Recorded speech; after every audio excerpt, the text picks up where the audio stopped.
It's nothing to do with the reality. We are commuting, we are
Telefonu yazmasına bilmiyorum sizin burada yaxşı qadınam. Ama hikmət biliyor o bilən ki. Çok güzel. Herkes sadece sen yazmak da. Bak sen de aslında ben hikmətəm prosta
okay?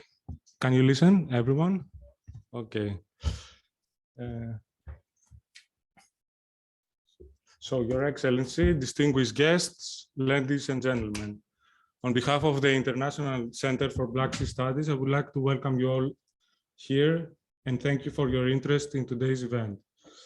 It is our first on-site event in these 2 years, and unfortunately, with the COVID pandemic insisting and the current energy prices, I think this would be the future of conference for the years to come. So, our first hybrid event focuses on a very pertinent challenge of the past months, that of energy security. The issue has always been in the agenda of both European countries and Black Sea countries. During the last years, clean energy transition and natural gas dependency constitute strategic priorities of the European Union. On the one hand, clean energy is the key to reduce greenhouse gas emissions and to overcome the challenges of environmental degradation. In this context, the European Green Deal plays a critical role. However, the Russian invasion and ongoing war in Ukraine resulted in a profound disruption in energy markets and subsequently in an energy crisis in Europe. The finalization of the Southern Gas Corridor, the cooperation between the Black Sea countries and the European countries are in the discussion agenda.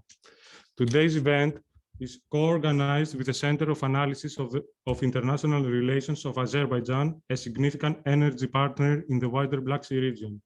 The aim of our meeting is to assess the situation, the opportunities, the challenges, and open the discussions for the next steps. So before I give the floor to our speakers for the first panel, I would like to especially thank our distinguished panelists for their presence and their meaningful contributions, and the Center of Analysis of International Relations of Azerbaijan for their kind cooperation in organizing this event. I wish everyone productive and fruitful discussions. Thank you. And I think the first panel begins with our esteemed ambassador from Azerbaijan, Mr. Husseinov. Thank you. Thank you very much. Dear Dr. Mitrakos, dear Dr. Jafarova, dear Mr. Spilioditis, Your Excellencies, ladies and gentlemen. First of all, I would like to greet all the participants of this first hybrid event and wish a successful, fruitful exchange of views on the topic. Special thanks also go to organizers of this event, ICBSS and AIR Center, for taking this timely initiative. And as a former director from Azerbaijan to ICBSS, I can assure you that Azerbaijan and ICBSS has a history of interaction.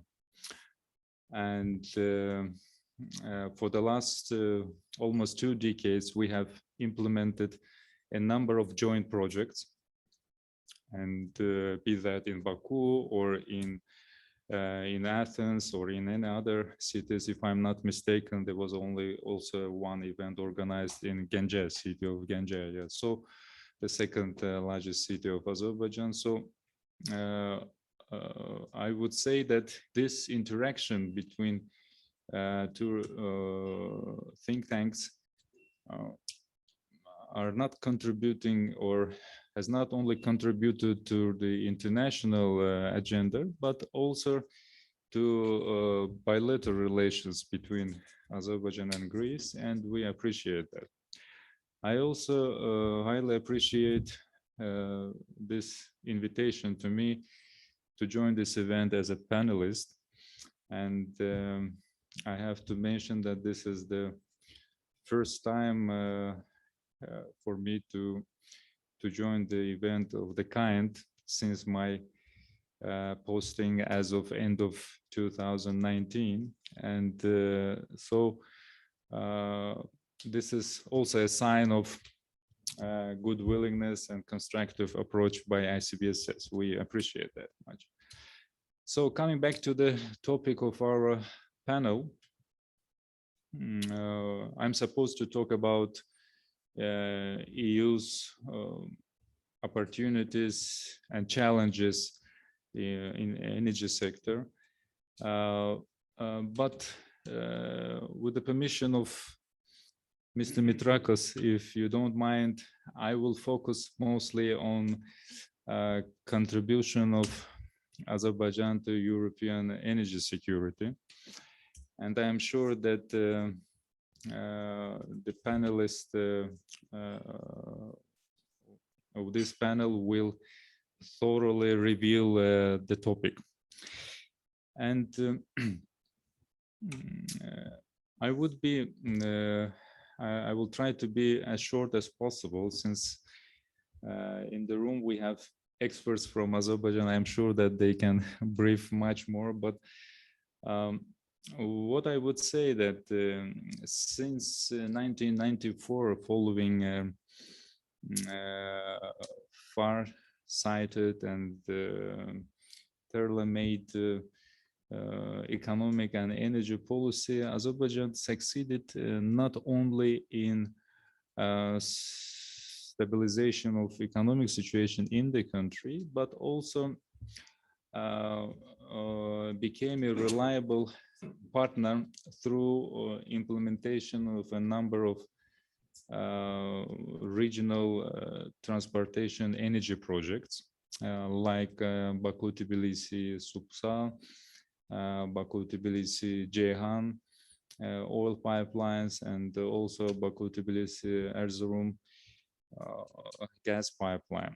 And I have to mention that these projects have been implemented in a rather difficult, complicated political environment. And to be honest, it was right after the collapse of the Soviet Union, and there was a lot of skepticism and, I would say, criticism and non-belief that this kind of big projects can be implemented. But in cooperation with our international partners, we succeeded.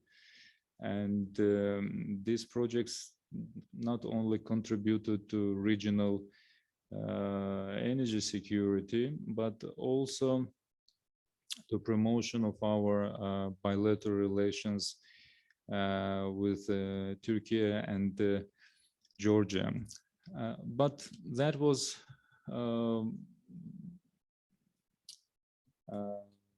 not enough, I would say, for Azerbaijan. We had a wider vision, and we wanted to have our hydrocarbons and in particular our natural gas resources to be exported to European market.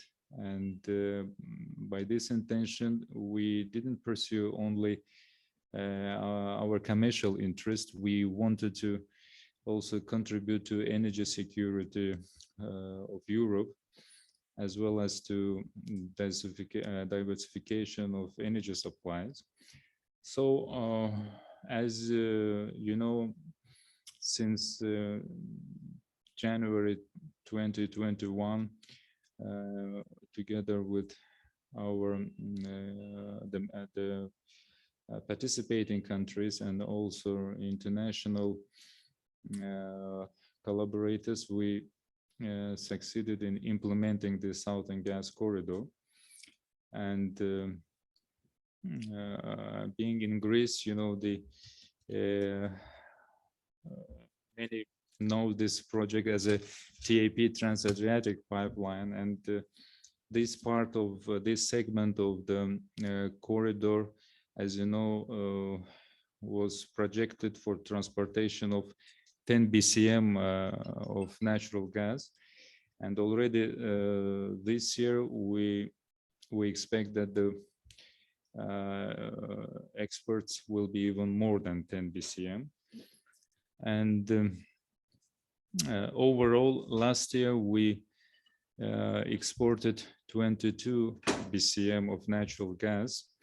This year, we plan to reach the level of 24. And as of next year, we even plan to increase our export volumes further on. So, given the current developments in the wider region, Azerbaijan, I mean, as it has been through the whole history of since restoration of its independence, Azerbaijan has expressed the readiness to contribute to further diversification and increase of gas exports to Europe. And now we are in close contacts with the interested countries, with the interested partners. And I have to say that some countries, they pretend to get the gas within the shortest possible period, but as you know, the gas business is not so easy business. Yes, first you have to sign contracts, then start negotiation process. You have to find investors. There are plenty of procedural issues, and besides thinking about the extra volumes of gas, you also need to invest for increasing the capacity of transportation infrastructure. So it's also another very important issue. I mean, some experts in the media, they try to cast a shadow on our potential, on our reserve, but in reality, the situation is different. I mean, many people, they make a reference only to Shahtanis mega field, but as most of you are aware, we have other fields like Absheron, Umit 2, Karabakh, Shafak Asiman, and some others. Already from next year, we plan to get extra volumes of gas from these fields as well. But as I mentioned before, the process is not so easy. You know, it is not the issue of 1 year. We can increase within 1 year to a certain extent, but for big volumes of gas, you need to sit together, to sign contracts, and then to start the whole process. And as I said, it's not an easy one. And since I'm accredited to Greece and Albania, I would avail this opportunity also to mention that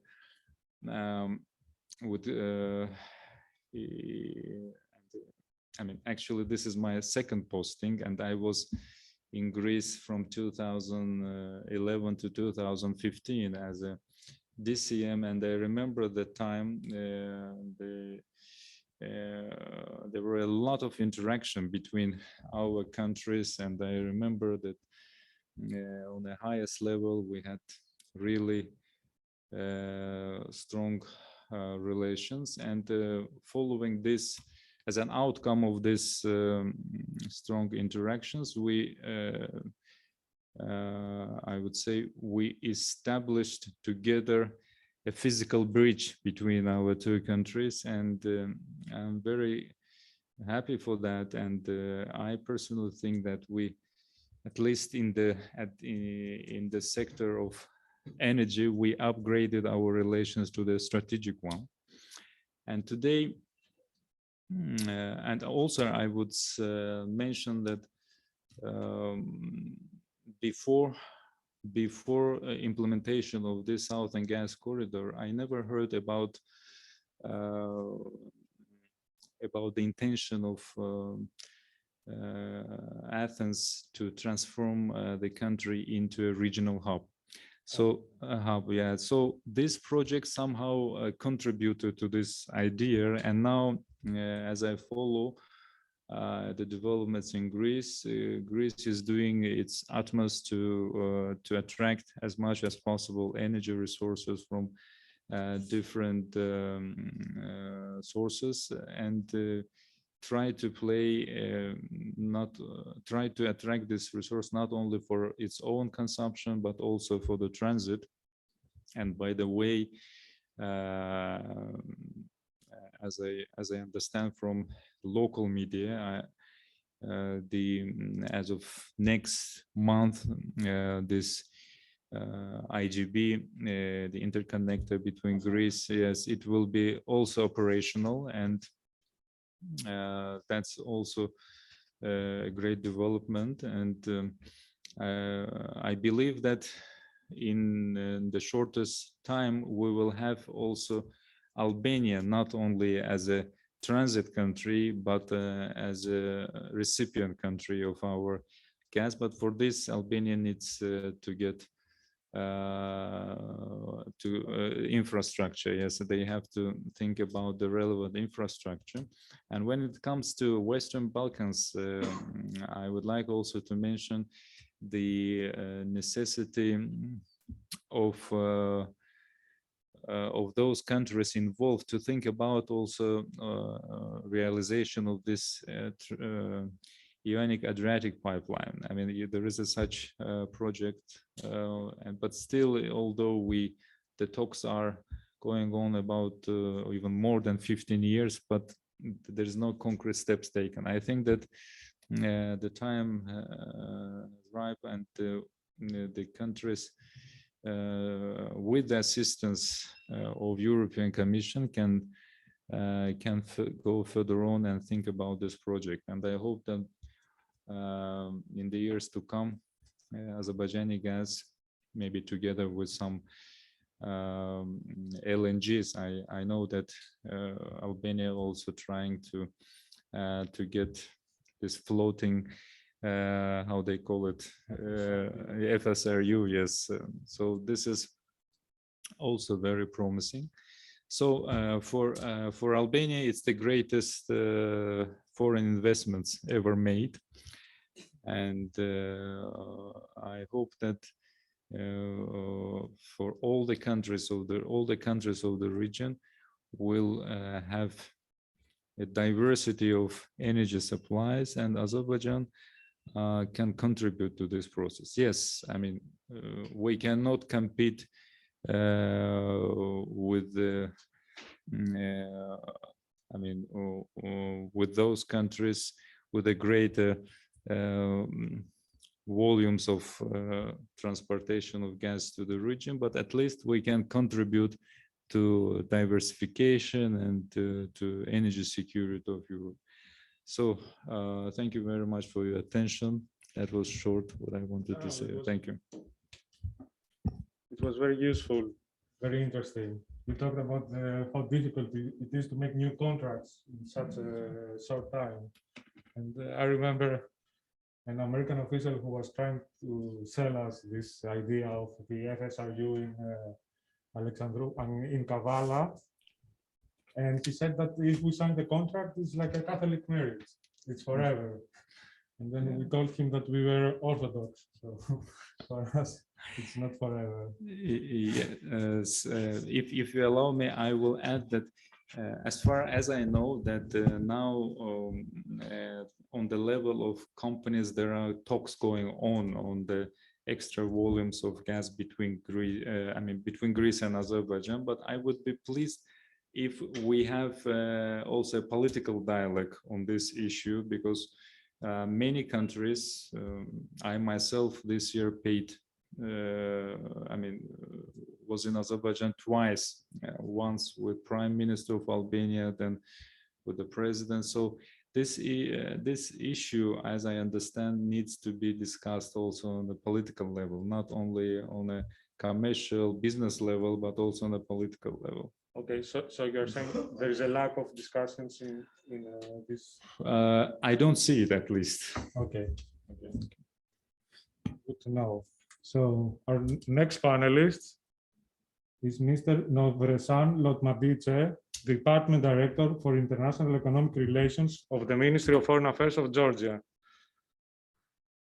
Can you hear us? Good morning. Can you hear me? Yes, perfect. Director General Mitrakos, ladies and gentlemen, ambassadors, distinguished guests, it's my great pleasure and privilege to join the distinguished representatives of this event and to discuss thematic cross-cutting cooperation dimensions of energy security in the Black Sea region and beyond. From the onset, I would like to express my gratitude to the dedicated team of ICBSS for organizing this event, and it's my great honor to participate again in these discussions. I should note that strengthening the interconnections and energy transit capabilities of the region is of strategic importance for the government of Georgia. Due to our geographic location as a bridge between Europe and Asia, we are involved in intense cooperation with all the stakeholders involved, Azerbaijan, Turkey, all the countries involved, to facilitate greater energy transport and broadband connectivity, exchange of data, facilitation of movement of goods across the Eurasian food web. Being a credible transit partner, Georgia has been a key link in more than 2 decades old regional cooperation in delivering hydrocarbon resources via various pipelines, West Route Export Pipeline, Baku-Tbilisi-Ceyhan Pipeline, and Ambassador Hussein already mentioned all these projects, which was a tremendous success, including Southern Gas Pipeline, Southern Gas Corridor, basically these pipelines contribute and actively contribute to the energy security of European Union. Despite successes, I should mention that we are facing significant challenges in our region, namely gross violation of peace and security and Russia's ongoing full-scale military aggression in Ukraine, which is affecting the stability and of the growth trajectory of our region at large. And disregard of principles or norms of international law, in particular with those respect of sovereignty and territorial integrity, inviolability of borders, adversely affect the sustainable development of our region and basically lead to the immense global energy crisis. Despite these challenges, of course, the government of Georgia is committed to actively implement its international agenda, contributing to energy security of Europe at large. We are going to further support the expansion of hydrocarbon electric security supply chains from the Caspian Sea region to the European Union market, thus contributing to the diversification of energy sources. Dear colleagues, as you are well aware, Georgia remains firmly committed to the process of European and Euro-Atlantic integration. And in this context, Georgia's EU membership application and the European perspective granted to Georgia is a logical and decisive step, reflecting the long-standing choice of Georgian people.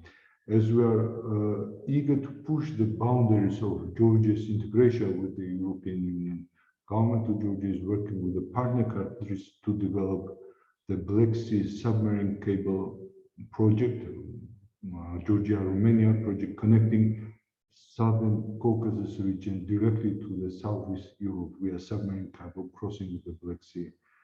The World Bank has already preparing a preliminary economic analysis of the project, and it will prove that the project is economically viable, and it will be supporting transit opportunities, back-to-back trade options between European Union and South Caucasus regions.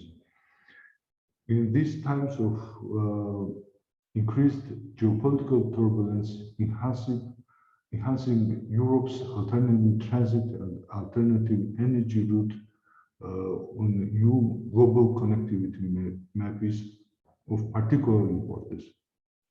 In this context, more European investments are needed to fully exploit the energy and connectivity potential of the region. And in conclusion, in a nutshell, let me once again assure you that Georgia stands ready to actively collaborate with all stakeholders to strengthen the effective realization of our joint priorities and objectives. Thank you. Thank you, Mr. Director.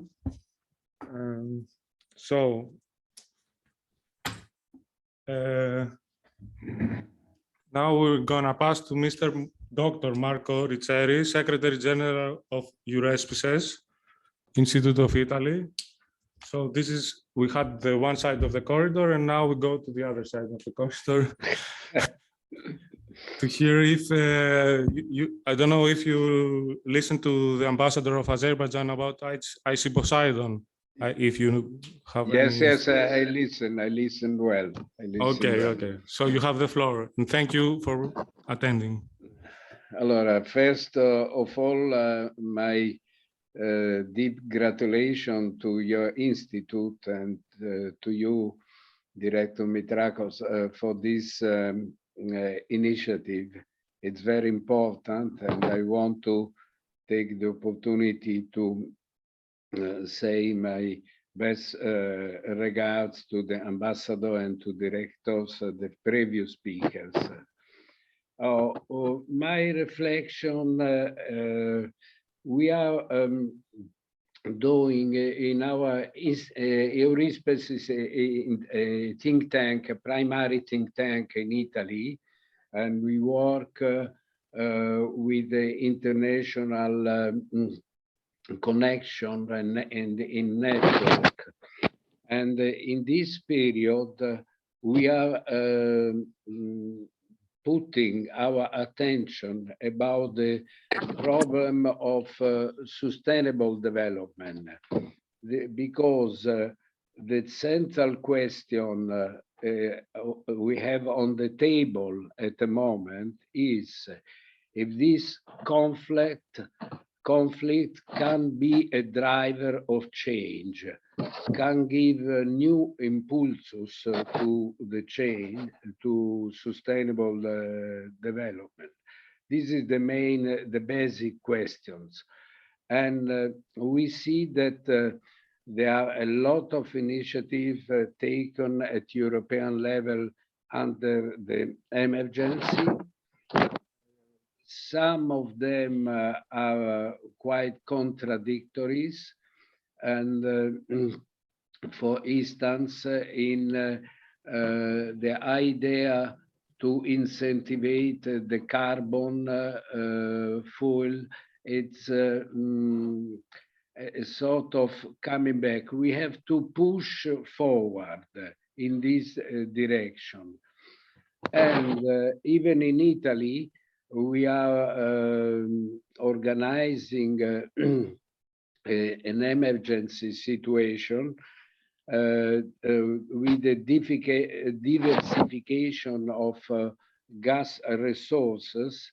And in the last months, they have done many agreements in Africa and in Mediterranean countries to reduce the dependence from Russian gas.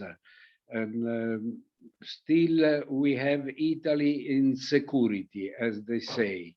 The government say that reducing the dependence from Russian gas and making agreements with other countries, we succeeded to have a clear scenario in this year 2002 and 2023, sorry. But the point of our reflection is this: if we have in mind that this crisis can be a push to a driver of change, to maintain the guideline towards neutrality, climate neutrality in 2050,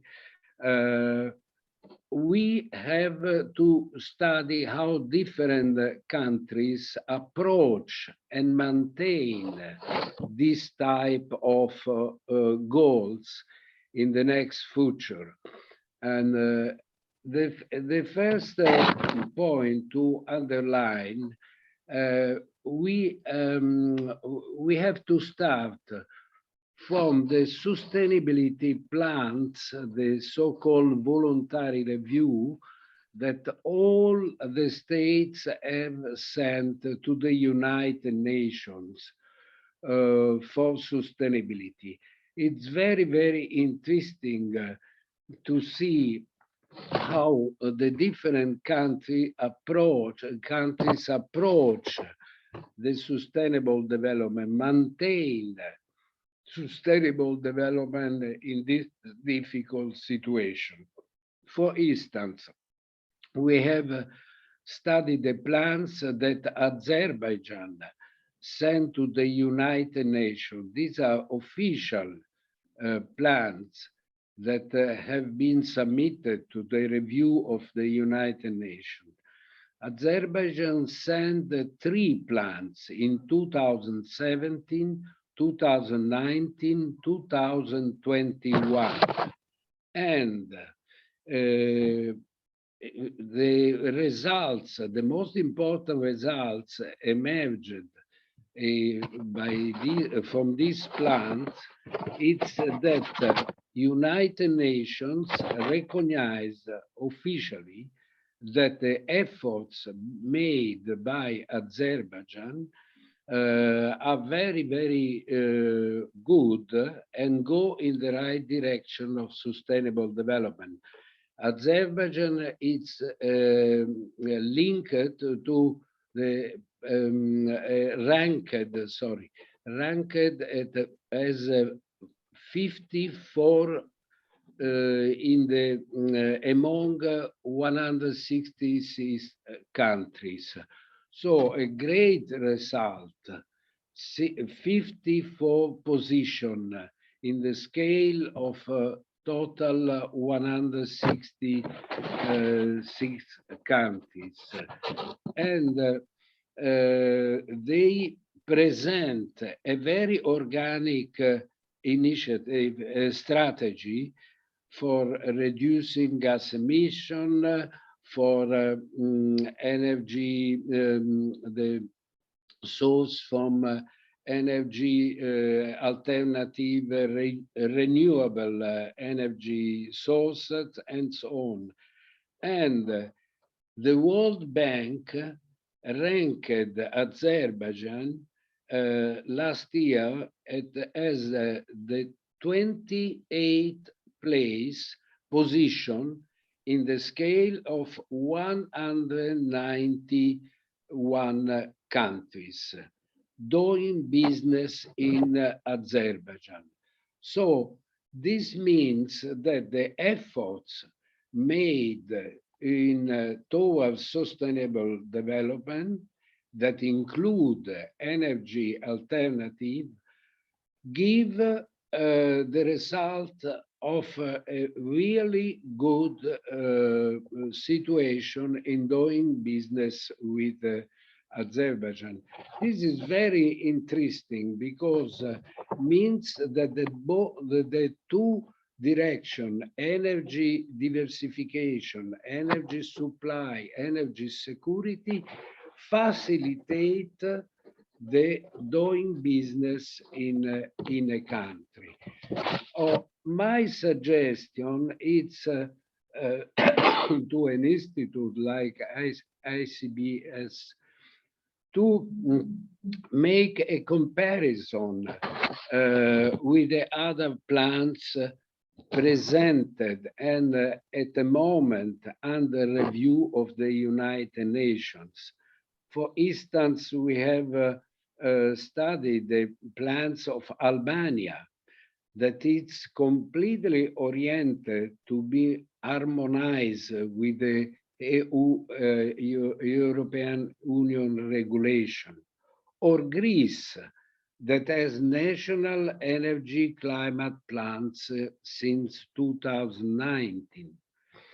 Cyprus has a very bad results, for instance, and so now are in a position in the need to change completely the strategy. We have studied also the plans of Egypt. Egypt has a specific, clear strategy stated very well in its document, governmental document, to become a regional energy hub. So if we make a comparison among these plans submitted to the United Nations, you understand the framework of opportunities and the best practice and the really the efforts that all the states are doing. And this is very useful to work in the Mediterranean integration as a part for energy security, and as we say with our Ministry of Foreign Affairs, always maintaining the idea that when we talk about a Mediterranean Sea, we talk about an enlarged area, so including the Black Sea area. This is the fixed point for our Ministry of Foreign Affairs, and we cooperate with the special office that is dealing with PSEC, Black Sea and Med integration. Don't forget that this idea of working in a larger Mediterranean area, it's supported even by the Union for Mediterranean in Barcelona. So the most important agency that we have at the European level working in this area. Allora, if we have in mind this, maintaining the efforts to sustainable development, let's avoid contradictory decision. For instance, as we are discussing now in Italy, it's how to reopen coal mining, 6 coal mining. This is going back. Even at European level, they are supporting there are subvention support subsidies for coal mining. Let's go maintain the line in gas corridors, energy security, hydrogen, and so on. And one very important point in our view is to change the Repower EU, so the strategy of the European Union that was approved in March, last March, and consolidated with the new guidelines always in March, enlarge this strategy, Repower EU, to the Med area. This is our basic request.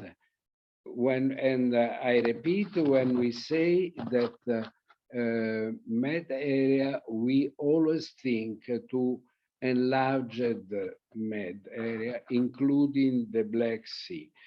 So then we have a lot of other opportunities. There are proposals on the table to have reduction of energy consumption, efficiency, or we have the idea to organize the energy system at community level with a diversification in the territories. But these are the main point.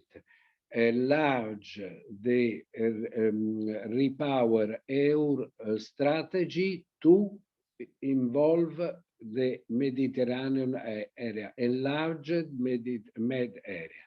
Last, I'm going to conclude.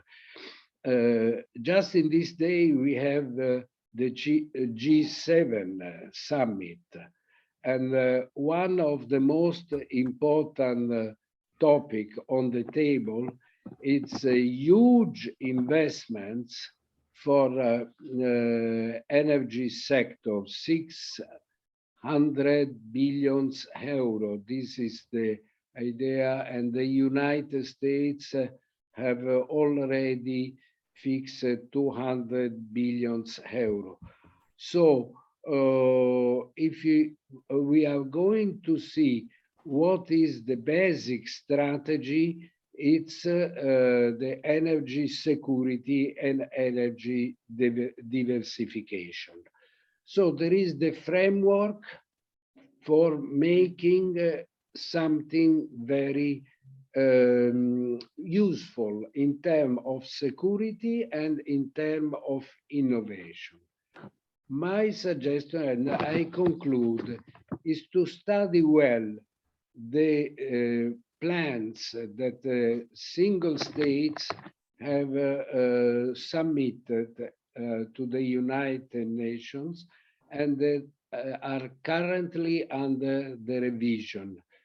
We have, if we make a comparison, we can have a clear idea about this, the strategy that every state is pursuing just to have in the direction of sustainable goals.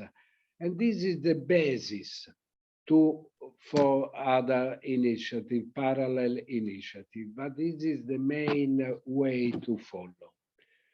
Thank you very much for the opportunity. No, thank you, Mr. Ricciari. Your message was very clear. Let's not correct a mistake, which is the unsustainable goals, with another mistake, which is the return in coal or whatever. So let's not forget, let's not do a second mistake above our already mistake. So now we're gonna go to the Q&A session. Is there anyone in the, because I see in the computer, no. Okay, so I would like to thank all the esteemed speakers, and we're gonna come back with a second panel in a few minutes, okay? Thank you.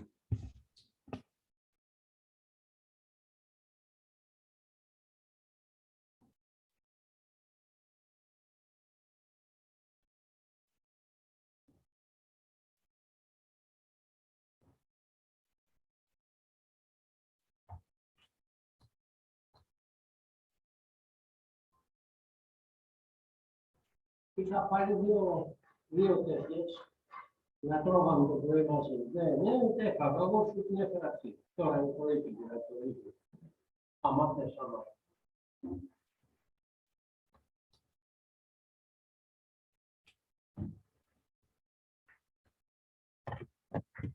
Σταμάτησε. Ναι.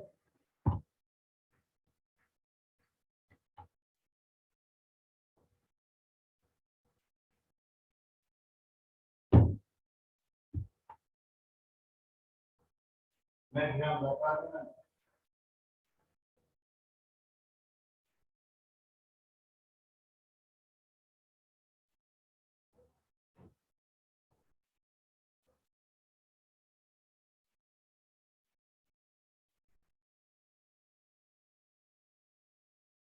Δοξάζε, Μιγέλ.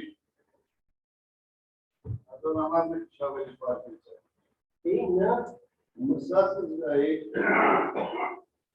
τους κάρβας, θα το μάθουμε τις άβελες πάρτες.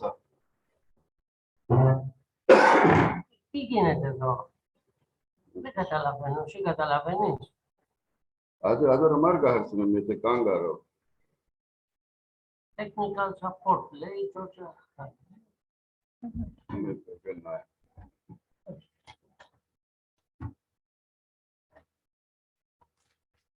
Έχεις καφέ? Δεν καφέ είναι? Ναι. Και δεν το παίρνει. Να στα κάνεις εγώ που δεν πού αυτό. Πάμε κάτσε. Είσαι 4 λεπτό. Θα σπασκάει. Όχι, ο προηγούμενος. Μάλιστα. Κάτσε προς. Κάνει το τόπο και το.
Kandare.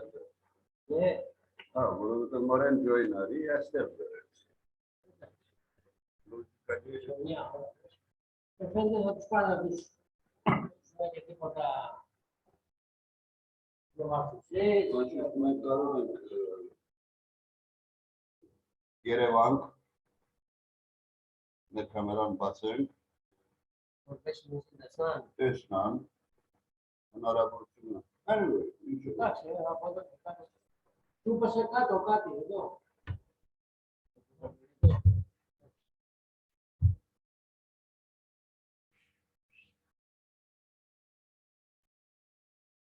Τις φορτούγκους εσπινάς. Τα σαβόνε πάνω μίσο κομπιούτερ έχει να μάθει τις ομιλίες.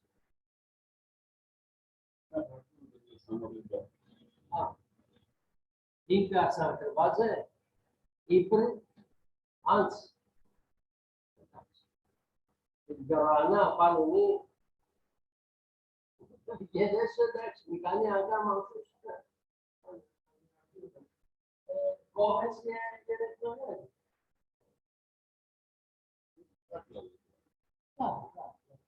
Πάρει λίγο.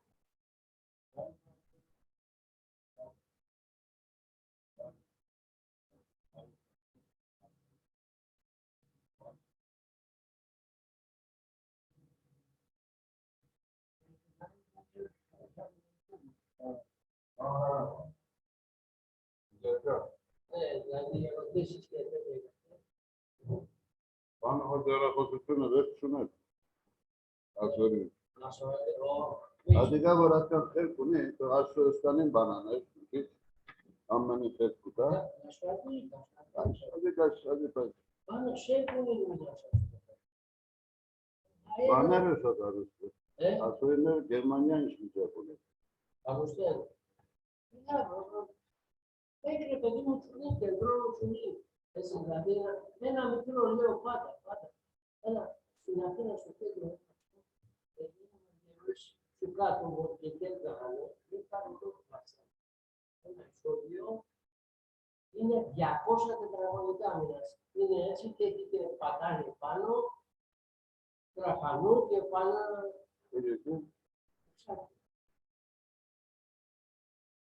Κέντρο Αθήνας, κέντρο Αθήνας. Αυτά είναι εδώ. Το νοικιάζεις. Πες του πας και 100.000 το μήνα, τίποτα, ένα χιλιάρικο μέσα του. Αλλά κάνεις την προπαγάνδα σου, μοιράζεις leaflets, αυτά, έχεις, κάνεις συσκέψεις.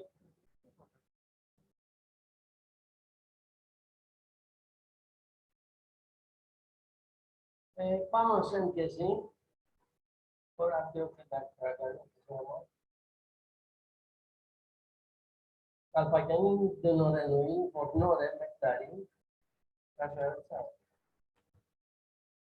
Անգոր լավ է։ Անգոր բոլորն էլ կսեն լավ է։ Ասյալինը լավ է, ասալ լավ է, թե բոլոր կողմերին։ Պատճառը Շատ բանա, և շատ ասական պատճառներով է։ Եվ մի ման որովհետև զոհներով վարքյան ոչեր եղան, և խոսվին բաները վելեսուն։ Իսեն, որ մեծ բան կա, հսկողություն, բանին անդ է։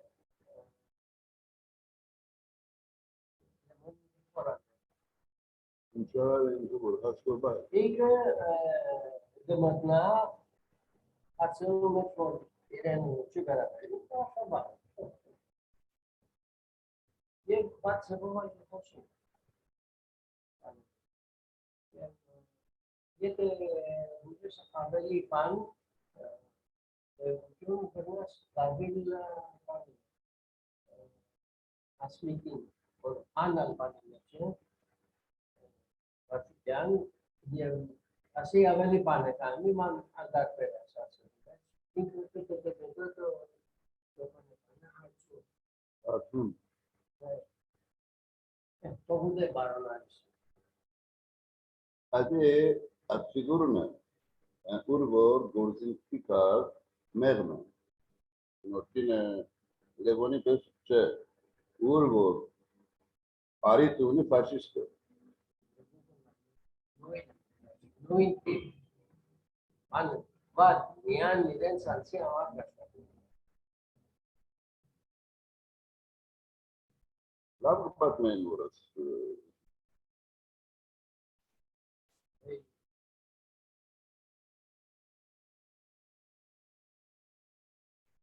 Նայս դուսնես հատու գարերը որ կանդե։ Էլա, Դուսնես հատու գարերը որ կանդե։ պրոցը, Ամեն ինչ կնաս մտածեցություն։ Son ես չեմ կարծել, չեմ երևակայել, որ դրբասեն արիսին, իմա որ արիսը փողունի, ցեկը դάξը, αλλά εργակամպյան մեջ չեմ կարծել, որ բանը։ Եվ իրենց հատրանիքի մեջ աս պաբրիկան որորին մեծ նշանակություն։ Ուր կդան անկանիքի, ուր կդան։ Պրնիկն է։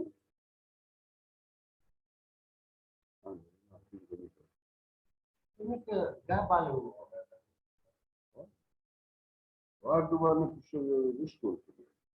Biz ve orma bu işleme yani. Şimdi araksızsa bu harinkar huna hay. Celal yani Ne? bu ilkini bars daha ye. Asa bu ne konuşmak seviyor. Bu gidiyormuş kanarı, gidiyoruz bu. Maşuk in. Sen burada bırakıyor. Kes işe veç kari araç kaçın giren şun. Ես քիչ չեմ խառնում մարդու, ազնական գործերի մեջ չեմ հետաքրքրված չեմ, մանավանդ մարդիկ որ բար մարդիկ են։ Հարցը, ասի երբ որ կացին իրենց տուն, ինտաներ եւ դեվորտներ, ավելի վերջեր բան եկավ, հարին եկավ, դուրս եկավ։ Ասի դեվորտը հարին դերնը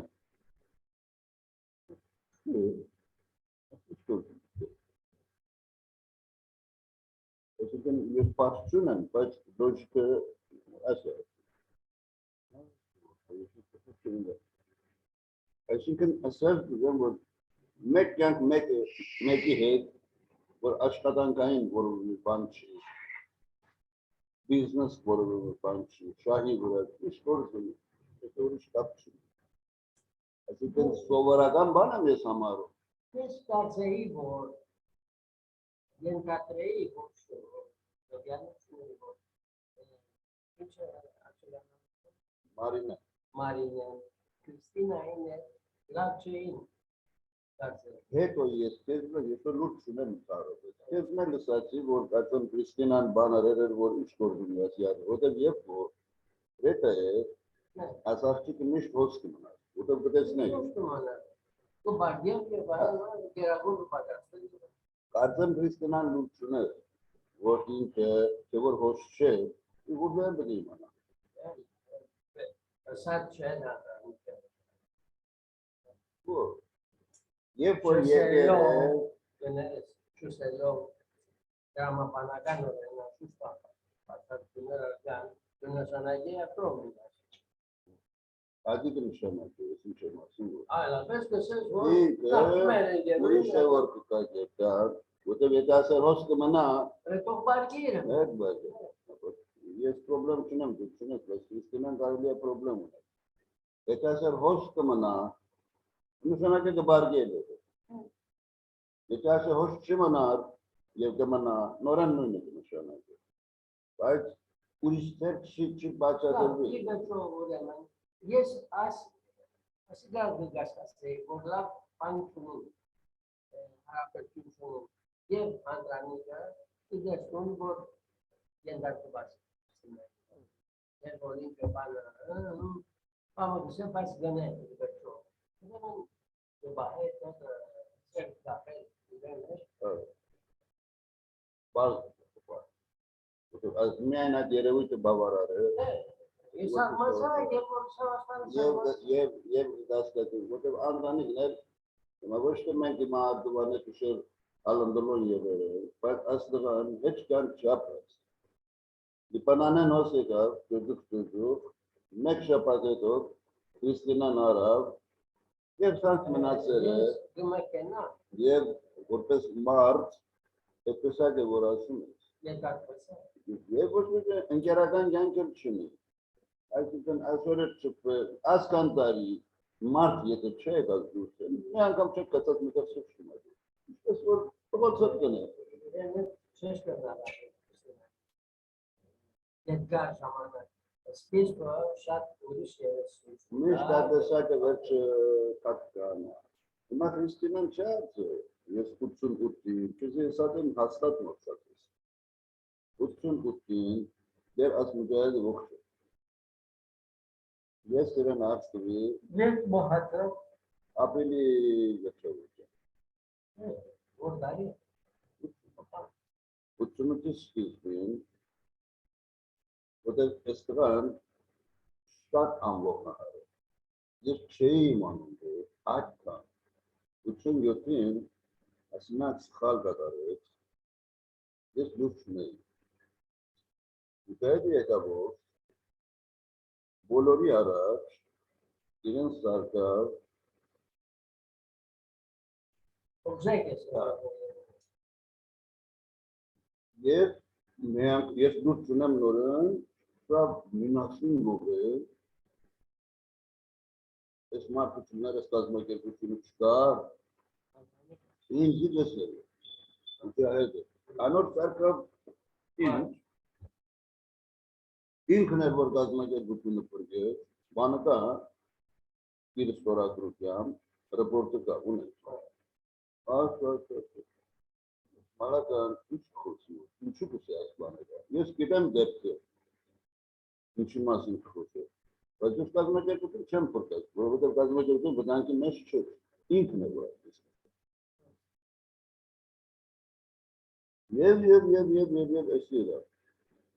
Yes, haskıça bu panemazız gohe, asur में वो छह के दे रही थे अगर हमार आ रहे लेनाई दोराई जिपीटी निपीटी मैं कहा इतनी से ओवे मैं के दाजमा के कुछ ने मैं के हम आकी मैं के शार हूं मैं जरूर का ये बस अब और आज के वर्ष मिनास ने पता स्खाना तो आज के मस्को ने पता स्खाना तो ये तोमा हम सब मैं को ये को हम मैं को चिके से पुकार रोशर मना को ऐसी का ये सब जगह कुछ निखार आते सुने भी कहती मसीन ऐसा चाहिए न सच्ची माना ये कोई का अगर ना दो हमारी का कुछ न हिंदी ऐसे आदमी दिन जानते ऐसे वो ना है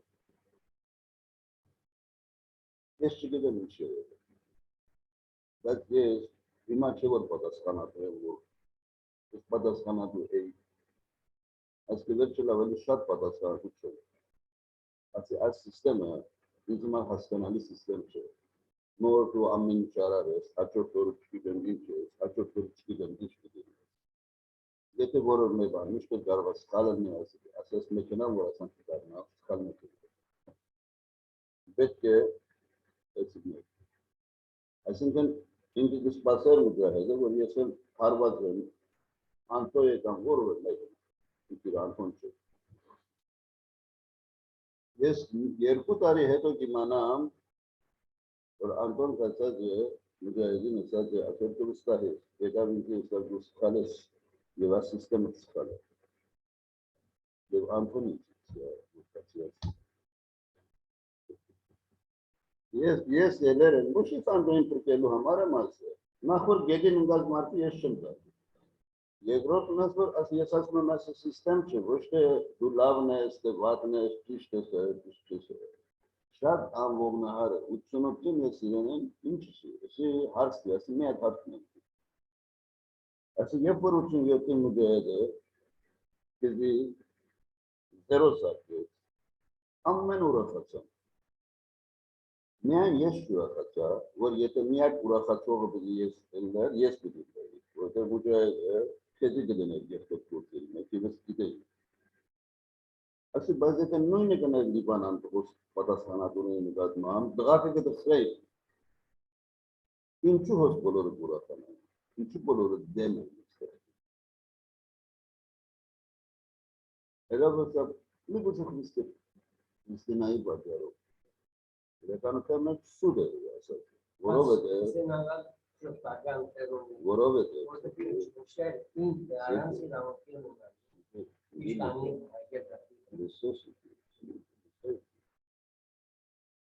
ये के आमरानी के इष्ट मार्केट इसके नाम एक्सकाले चले आज मजे कुछ न प्रॉब्लम के को आज के Bulgaria der Volkswagen Volkswagen faz 5 de ser voluntário. Isso não é इसको a semana. इस पेशेंट एपिरियल हादसे में गुजर ऐसे कुछ तो ऐसा कुछ पीछ है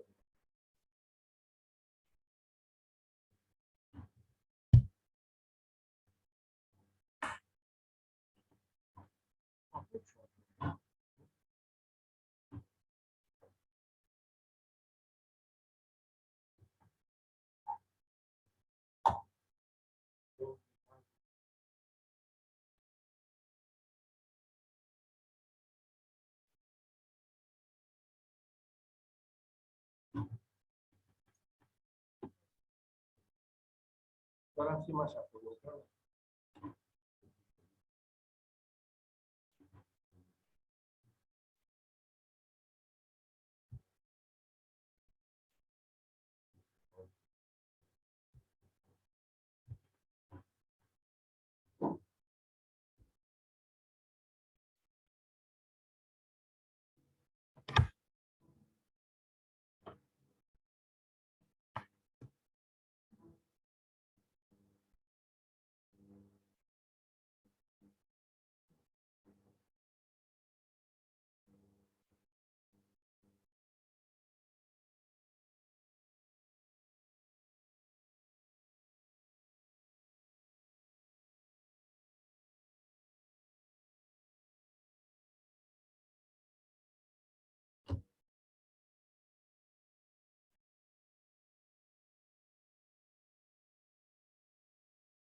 Esta vez vou na salão. O que é mais que tu? Oh, e uma galinha?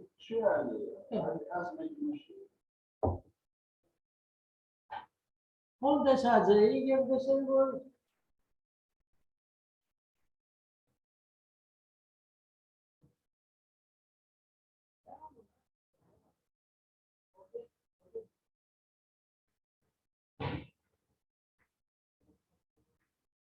É da cidade, orange já.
Ne kitagitse şunu kim nekine eleni zaman normal kıvamı var. Ama haska çal. Pristina kurişte sak kompleksler onu evaluate. Haska çal. Başta ince kılıyor. Teadani de haskışta çıkartılıyor.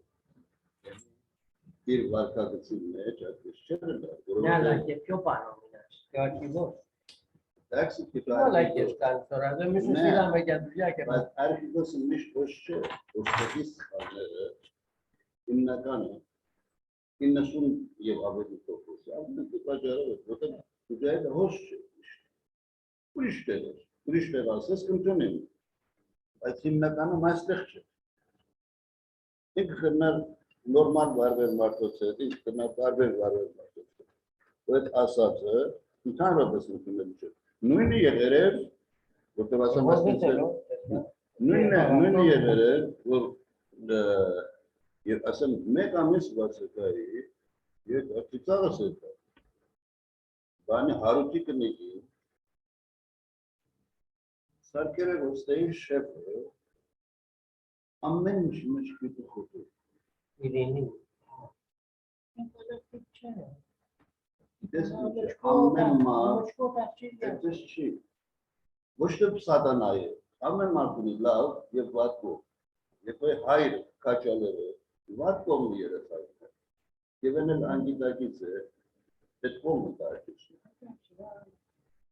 Bu da şu çara, aynı çara. Yusufsuz kıtesini bütün bana da.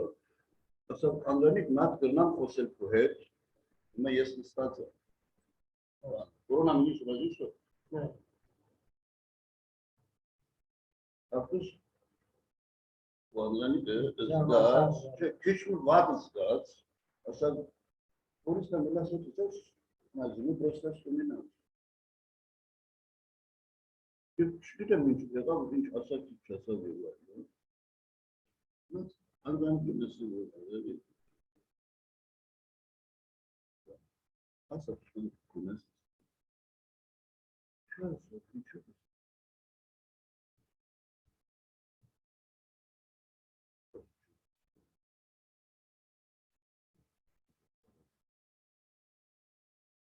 Sigur, bu işhane yev Harut Evranak meyasını menkel kutmereyim, ne kanıt basereyim, alarm sinagiyim.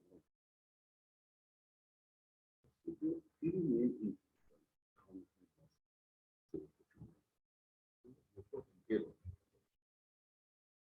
Ամուսնացած էին ոնոտ։ Այո։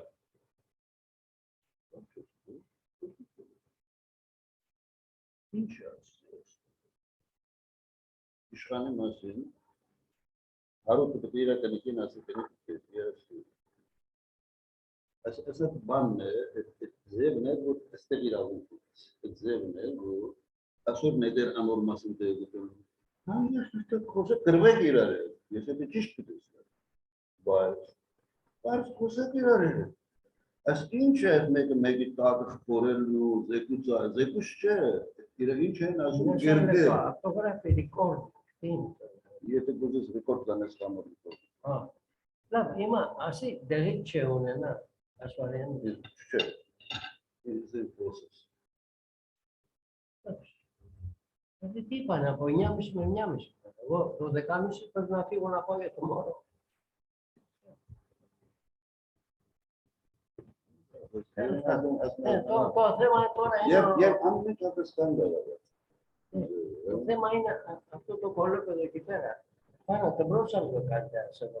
Հիմա գեյշես անցյալդարի որ դա բանը եւ բանին եկին շրանուշին դղանը անեց եւ գունես ասել դասնոմեկը ինչ էր բաճարը վերջո Որքան ես ասում ինքը հարնված չէ սպանի դեպքին չեմ անում ով հարնված է ναι դերյակ չեմ հիմնական բաժարը որքան ես ասացա ասել որ ամբողջ ժամանակ դրոսը պայք է բասի համար էլ կողմատին բասի համար մարդիկ կշեն որ դժարենք դրոսը ναι բասի համար ինչու գա բոլորը հա ναι շեն դաշեն երկու ամիս բոլորը ասեն բայց միշտ բա δηλαδή դարեգանը ասկանը ինչ ասած ասել դած եւ դա ասականը չնախներ դժվար դեպքում ναι αλλά որքան գիտեմ ասել նույնիսկ եթե ասած լայն մեկը գոկա պամուկսը կարևորը ինչ ծավալ պիտի պատասխանես այսինքն Ամեն հարցը դրան է ասեմ ամեն ինչ կազմակերպական քաղաքական ֆաբրիկ սուպերմարկետ ամեն չմարտային հարաբերություն Հայաստանցիները մեծ տոկոսով կայեն ալա լեմատորը որքան որ գիտեմ որքան որ դա կոչվածն պատճառը հիմնականում արդյոք մեկը չէ դրոսը պատը ես այդպես չեմ լսել Ema hiç bildiler. Sonra da ya harçunu mekatnayım. Annenin ki mimayın mikani ankamaveli. քիչ խոսա Ne. Ema gazem bir yaşadı. Arabotlara getirme mekat. Daikot yine Dubai'ye. Yine tane. Yani araştırıyor.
very problem մեջ ինքան երկու մեկ փոխեց նախին տեսությունին Նախկինը ասավ.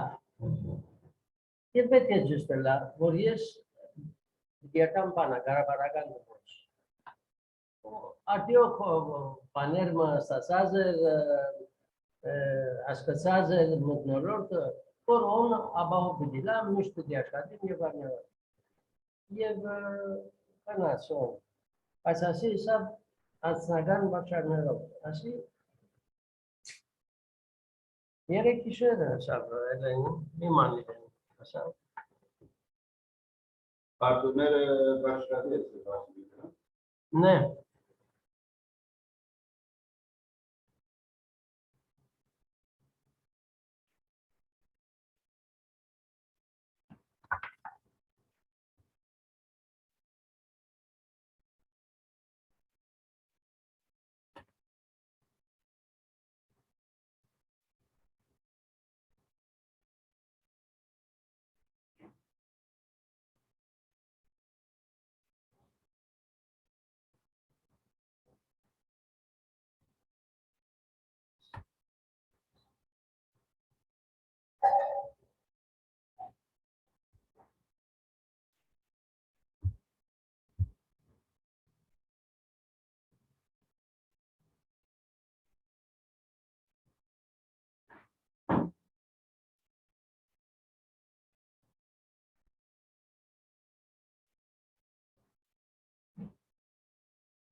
Δεν μου λέει μήνας, βάγαγε τροχαπιό πάνες, σπαγβάς.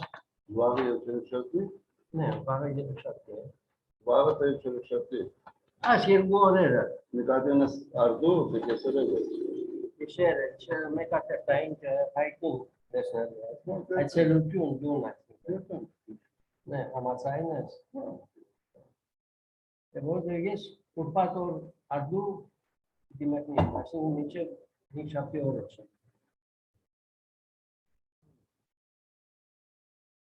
Duvardan mesleği verdim.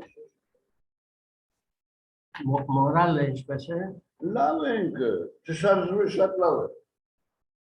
Εντάξει. Evet, bu Μας παραγάνε καντές σας φαντήρε μου, εντάξει, πώς θα περάσει. siz var ya tartışmayla mı çeken badaslantalı. Biz ayso kahvaze vor aksiyonu kim bu arada kita badaslantalı o iyi miyazin aplikasyonu. Ακασέρεν αυτήν. Çım gidelim mahim şeyleri.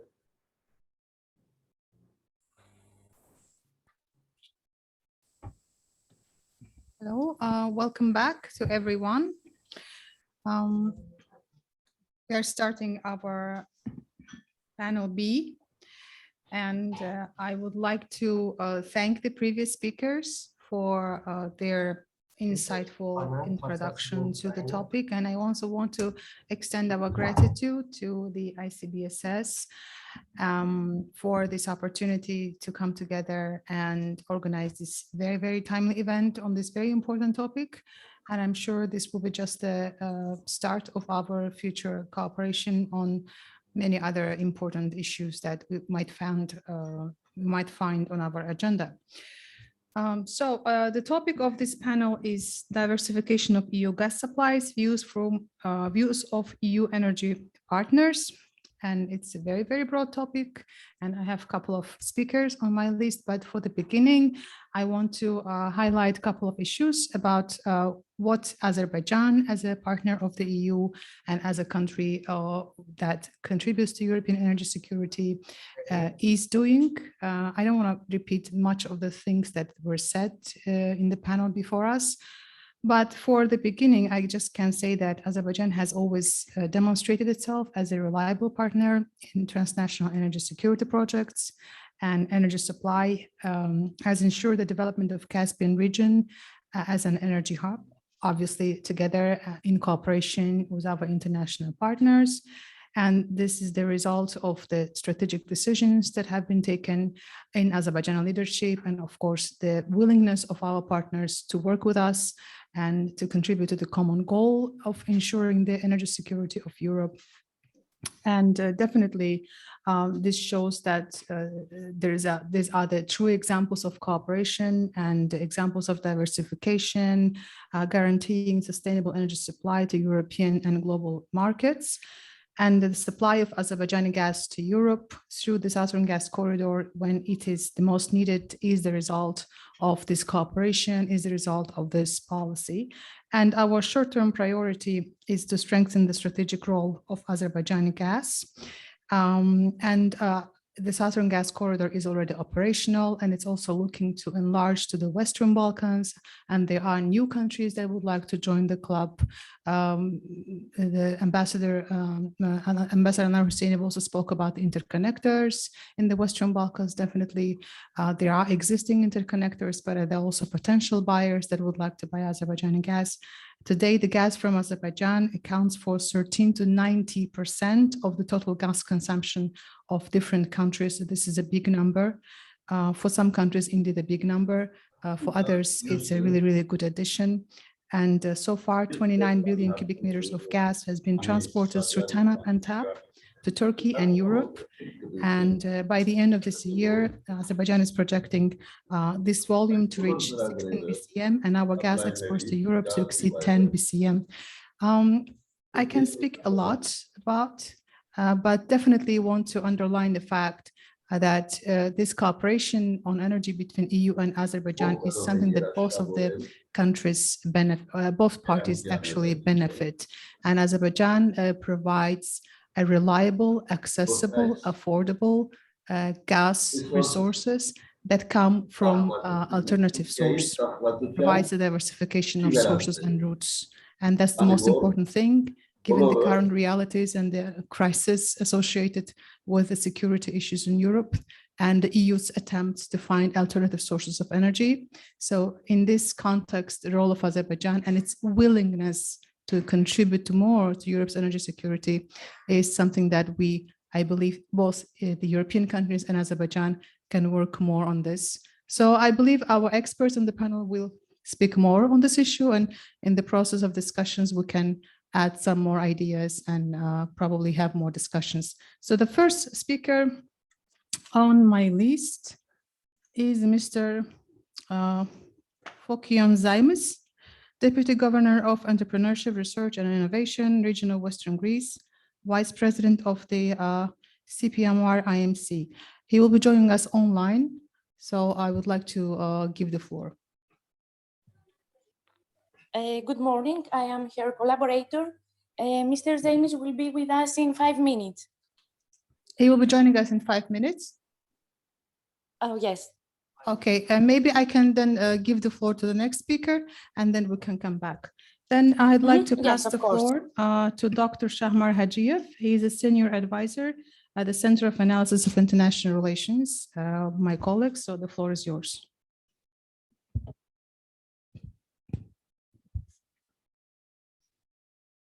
Thank you very much, Dr. Esmira Jafarova. It's a great pleasure to be here, and this is very important topic.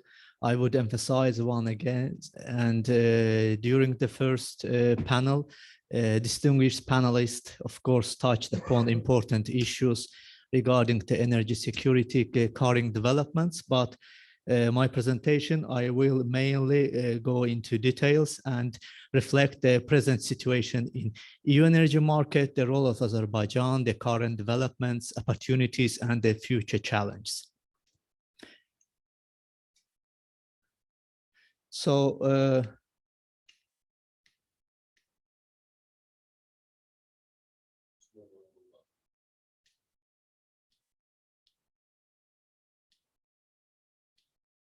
this is outline of my presentation. So first, it will be introduction. Then we will touch upon EU limited resources, European gas market, and the crisis between Russia and European Union, Azerbaijan's energy strategy, Azerbaijan's natural gas production and export, the role of Southern Gas Corridor, of course, the European leg of Southern Gas Corridor TAP and its advantage. Some challenges, of course, for Southern Gas Corridor, because we know that each economic projects have both challenges and opportunities, conclusion, and of course, the most important section, Q&A session, where we can discuss important questions.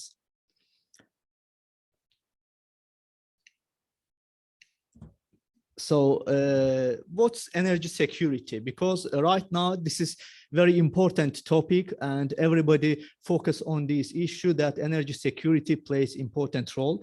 And of course, this is mainly about the countries which doesn't have enough energy resources, and EU member states are among those countries, and they are very vulnerable because they lack of own sources of oil and gas, and they are dependent on foreign countries like Russia and other countries.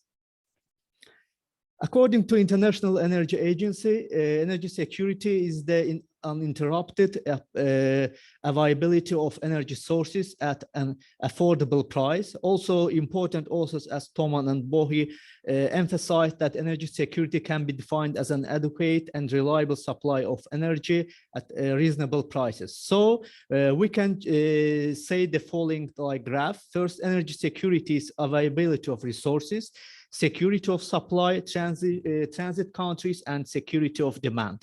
So all these components are important key elements of energy security. Azerbaijan managed to expand its relations with partner countries such as Georgia, Turkey, and European countries. And through these countries, we managed to export our energy resources to global energy markets. EU limited resources. We know that, as I mentioned, due to the lack of own resources, the states of European Union are forced to import large amount of oil and gas from other countries, and Russia is the main supplier to EU energy markets, both oil and gas. And here we can see that 27% of EU's oil imported from Russia and around 41% gas also from Russia. And still now no sanctions on Russian gas supplies to the European Union. And besides the pipeline gas, Russia also exports LNG to European gas markets, and its share around 20%. This is the clear overview of the gas market. In 2021, inland demand of natural gas in the EU increased by 4.3%.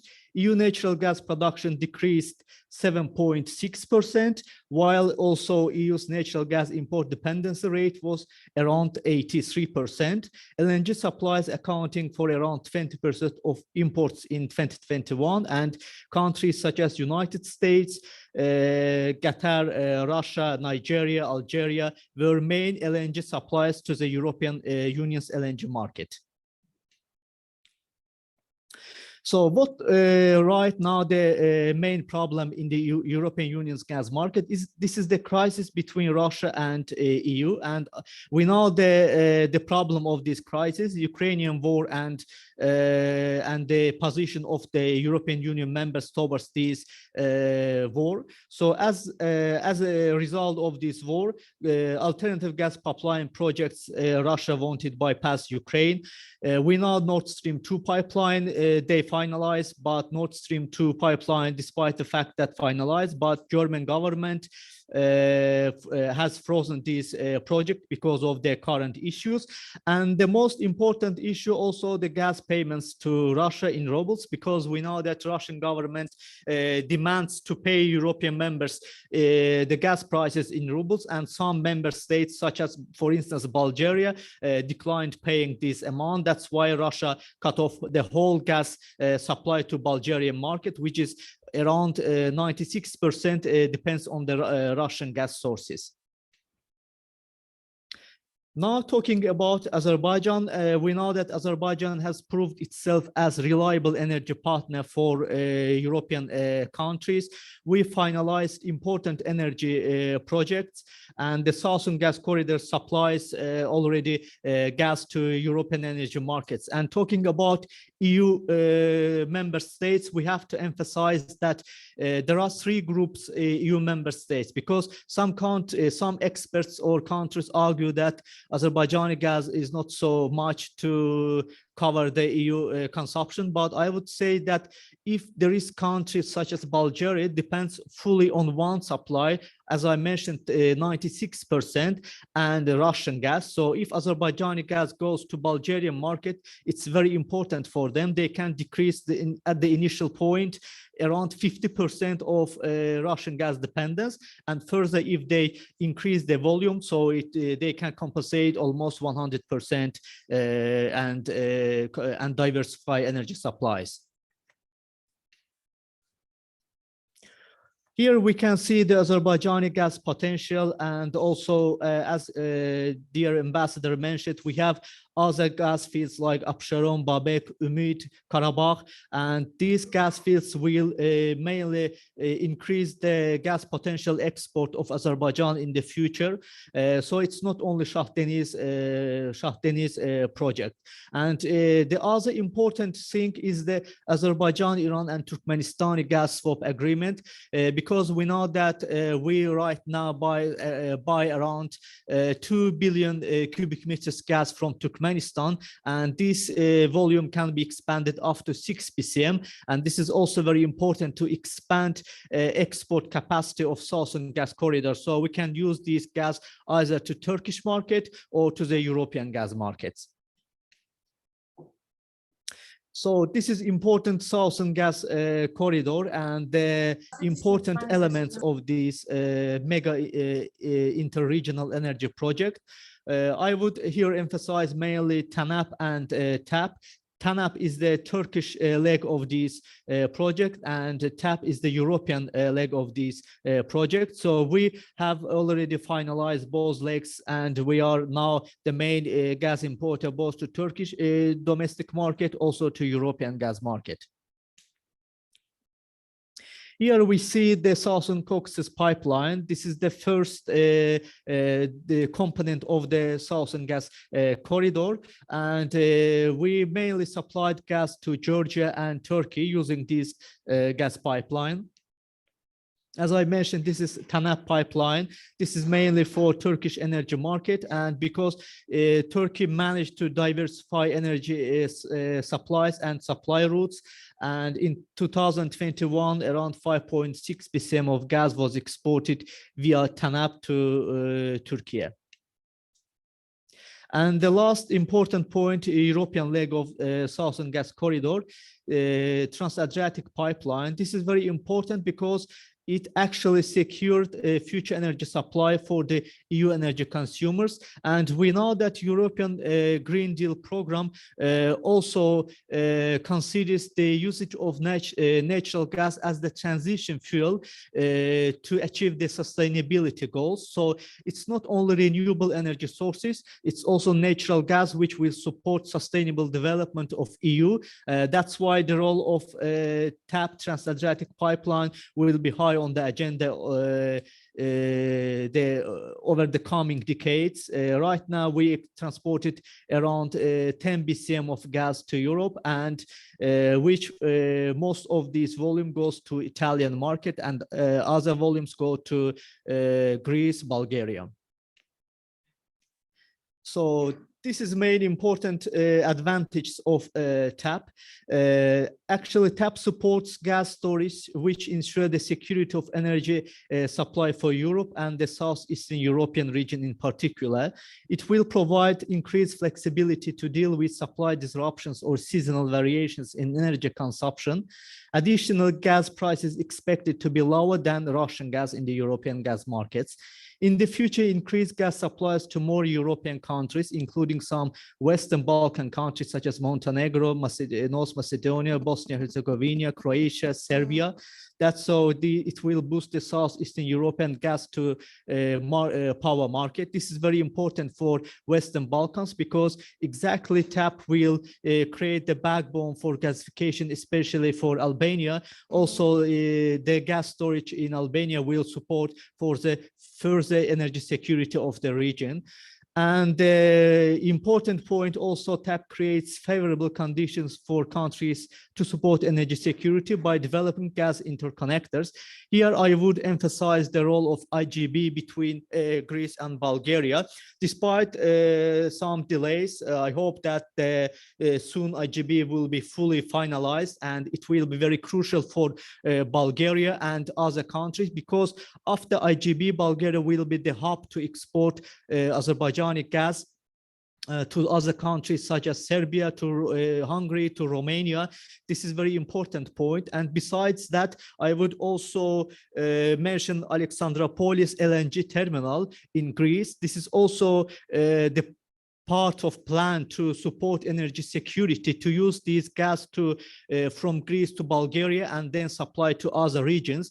And so Alexandroupolis LNG terminals, the LNG will use also southern gas infrastructure in order to supply gas to those countries. This is very important in terms of cooperation between countries and also different partners. And as the other point is also the planned IAP pipeline, which will also supply gas to Croatia, Albania, Montenegro. But right now we don't have exact details and the schedule of this project when it will be finalized, but hope it will be finalized as well, and Azerbaijani gas will be supplied to more different countries. Of course, as I mentioned, all economic projects have some challenges as well. So here we can say some challenge. The first of all, this is the expansion of TAP, of the European leg of the Southern Gas Corridor. And according to TAP official, to reach the maximum capacity, they will need 45-65 months. And maybe the time is too long for some countries, but I think it's also good for European member states to get as soon as possible the maximum amount. Also, in order to increase, Azerbaijan needs the binding offers from countries. As I mentioned, we have different gas fields, but in order to develop these gas fields and to attract more gas, we need binding offers. We cannot invest to these fields without the guarantees for gas purchase. So after the gas crisis with Russia, I think more European countries will present binding offers, so Azerbaijan will be able to invest and to increase the capacity of gas also from other gas fields. And other key point is the plan of Azerbaijan to decrease the domestic gas consumption. Here we can see that the last year we almost used around 13 BCM of gas per year. This is a quite big amount of gas. So we plan to diversify gas networks to, and the recent reforms in this SOCAR, also investment in renewable energy sources and increase energy efficiency in the country in order to decrease domestic consumption of gas and use this gas for export. And I think right now the Azerbaijani gas is not the competitor for the Russian gas in European gas markets. But of course, if there is other development, I mean, if there will be some ultimate challenge for Russian gas interests in Europe, the situation may change, of course. And for conclusion, as we mentioned, the important key facts, and now we can say that further escalations between Russia and Ukraine even will affect negatively on the whole global energy sector, especially European gas markets, as they highly depend on Russian gas, and the prices of gas will be higher. And many experts say that this winter will be real challenge for European countries, and they have to take ultimate measures as soon as possible. And I would emphasize also that despite the fact that European member states managed to decrease gas supply from Russia, but because of the high gas prices, Russia continues to get energy revenues, even high energy revenues from gas sales. And I think that this is not efficient measure to decrease gas supplies and to have the higher gas prices. That's why European countries should diversify energy sources and routes as soon as possible.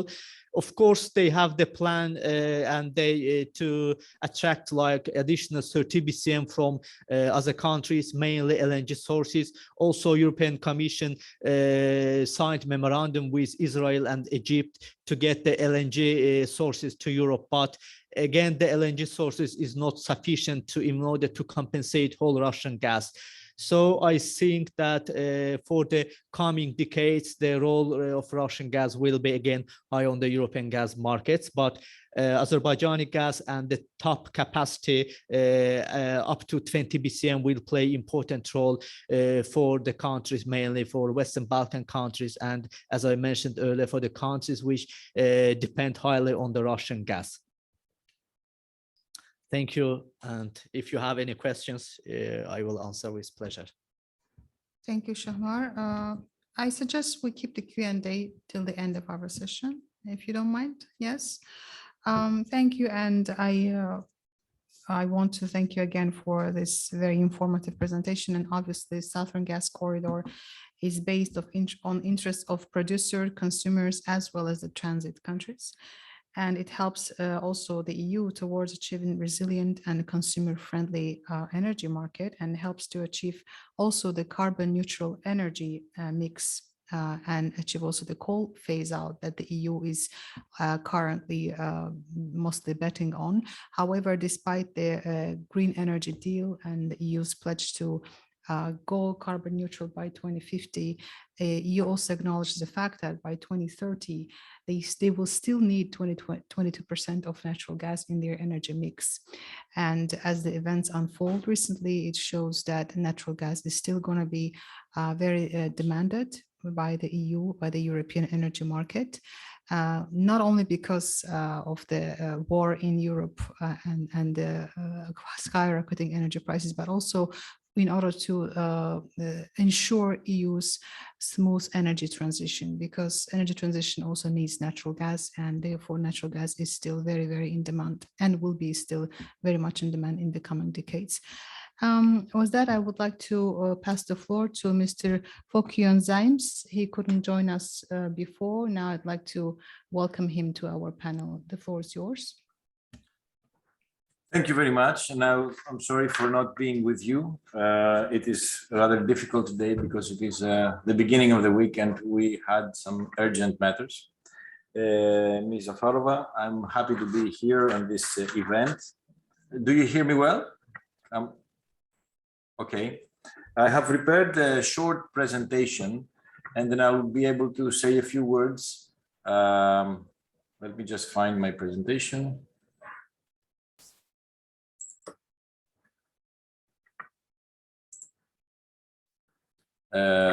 Do you see the presentation? No, we don't see. Share screen. I have to share screen, right?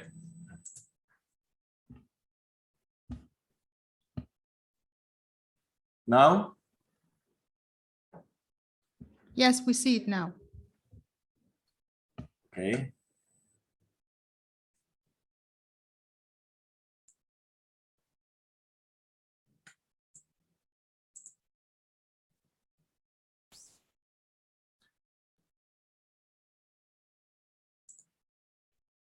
Okay, well, I'm very delighted to be here.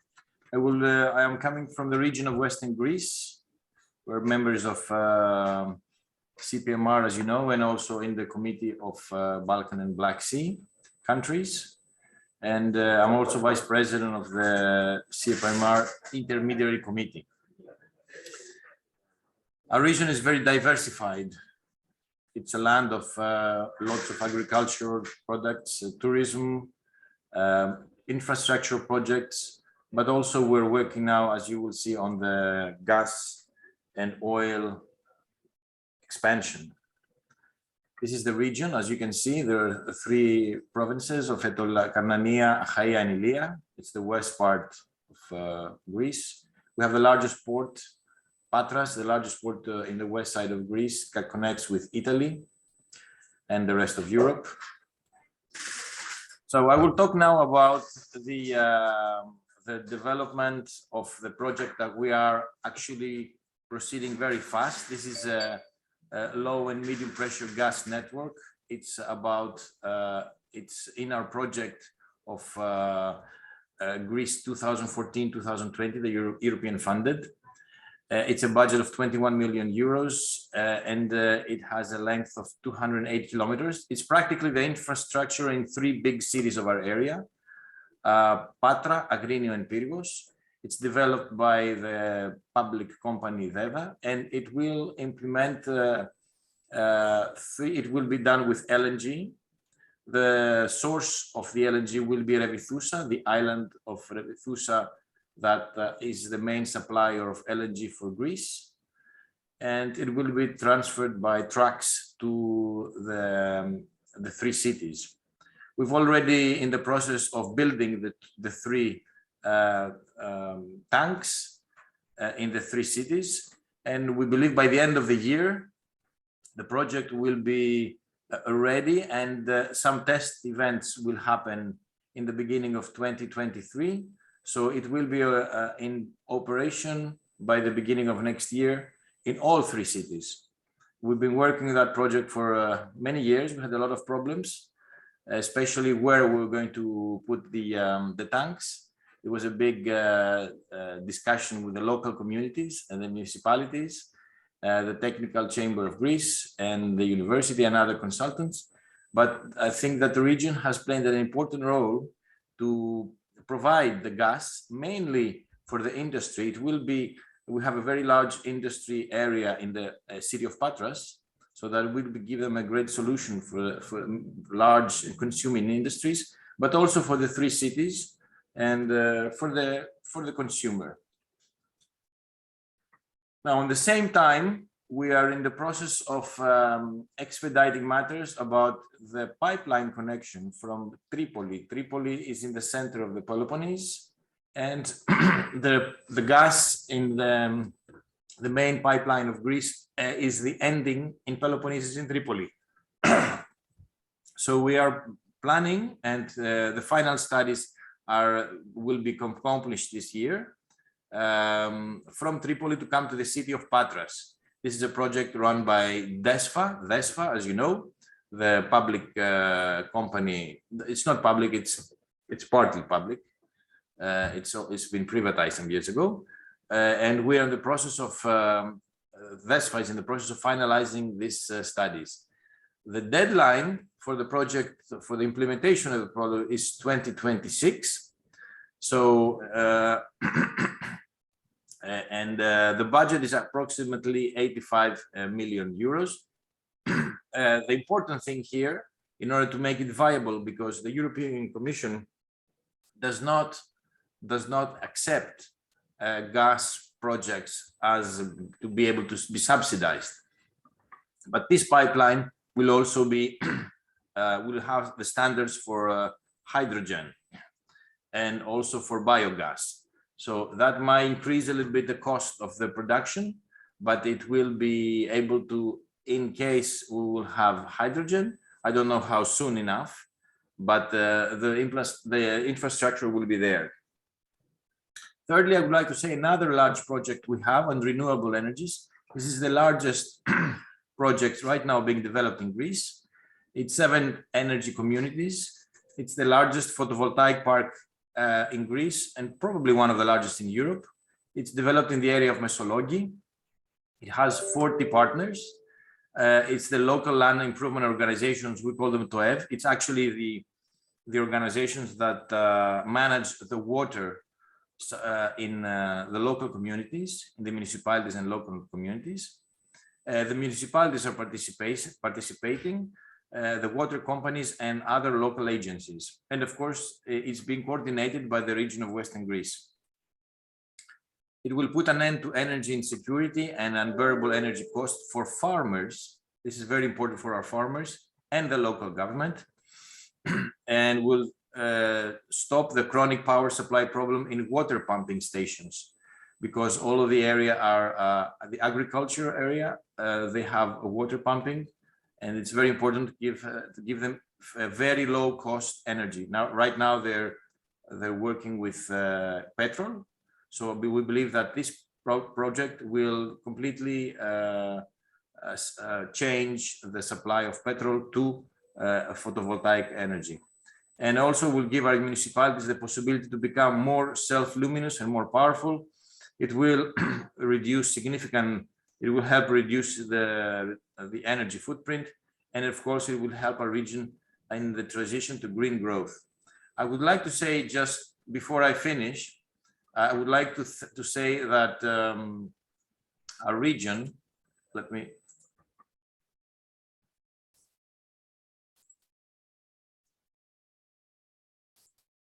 our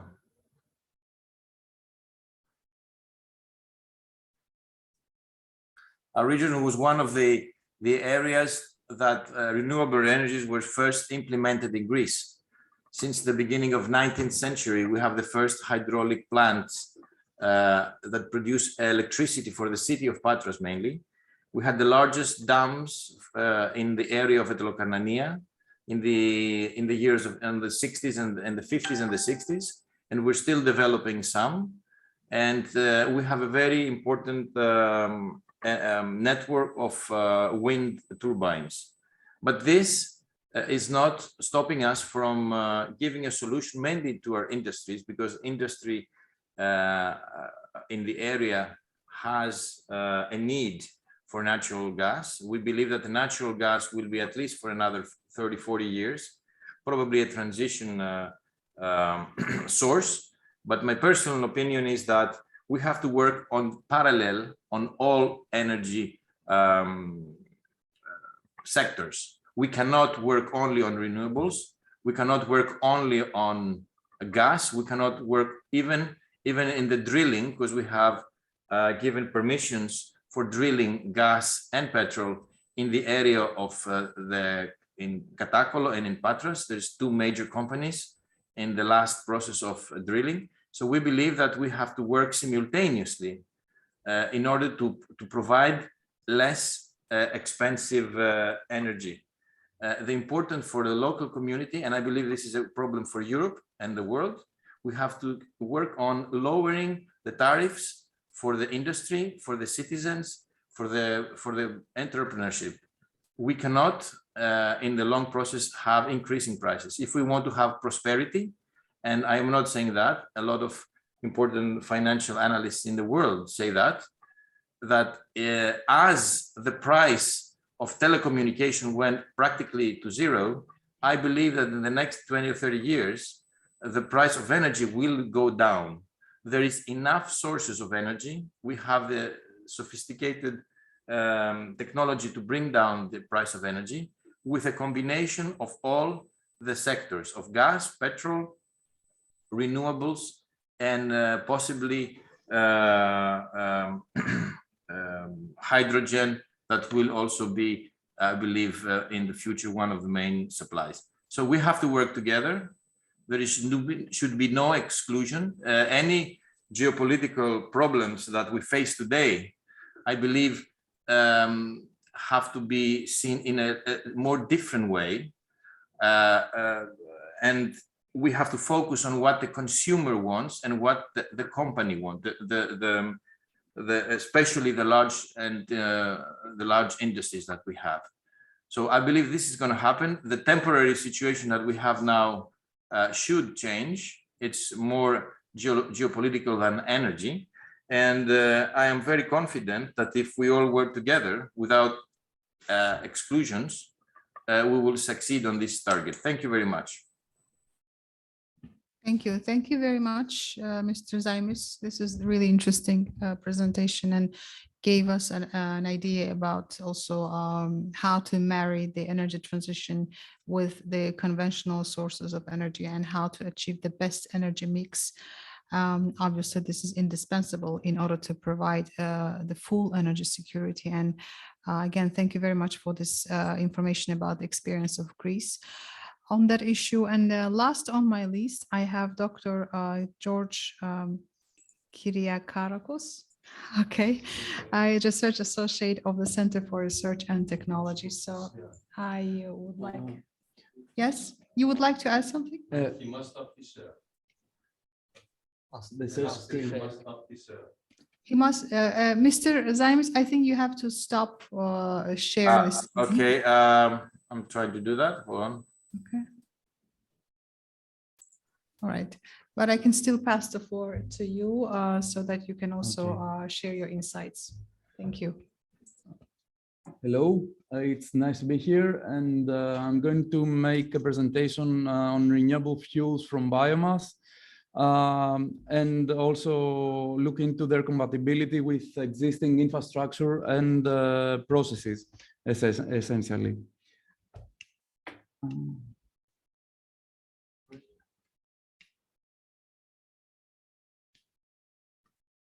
Okay, perfect.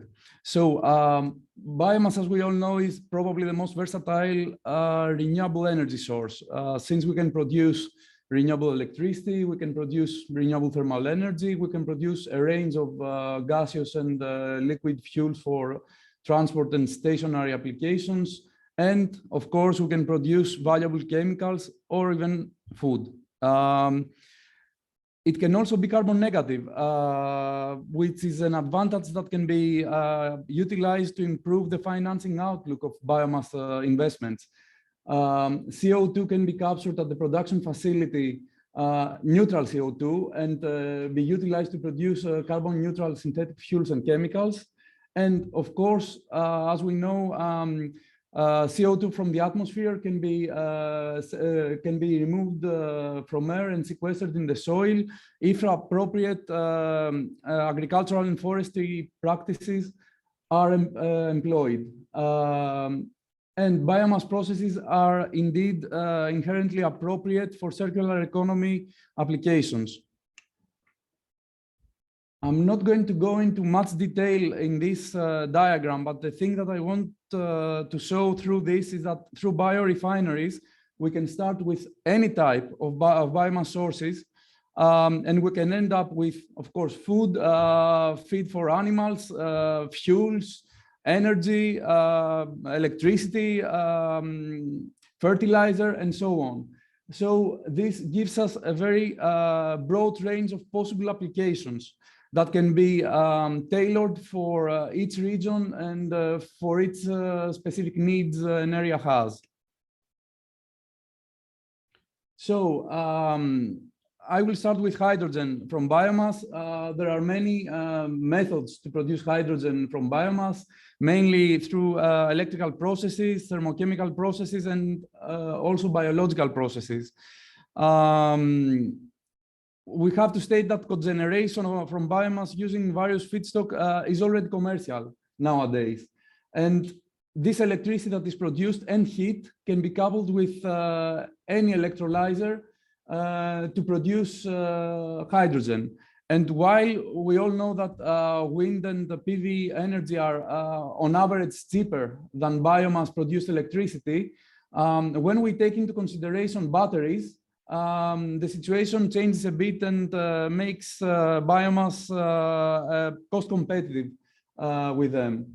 At the same time, we need not to forget that gasification technologies for hydrogen production are relatively mature, and demonstration projects can be designed and be deployed since they can be cost effective even currently. As you can see in this figure, there are many processes that can be used to produce hydrogen, but most of them, even though they are promising, are still at low technology readiness levels.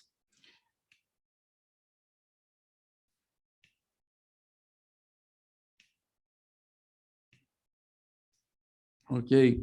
Now we're going to talk a bit about renewable natural gas, biomethane, and renewable methanol.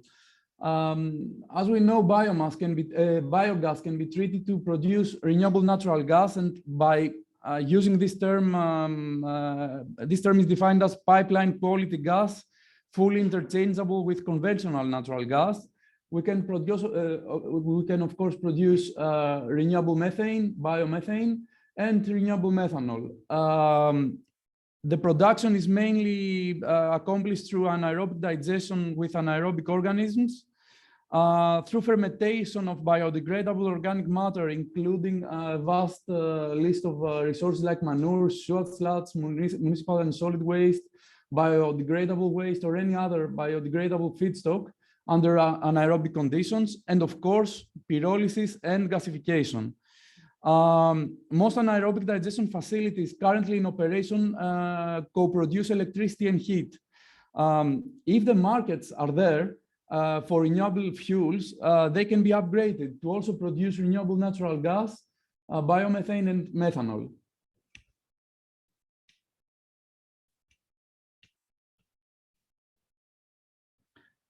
And now we get to renewable ammonia, which is really, really interesting.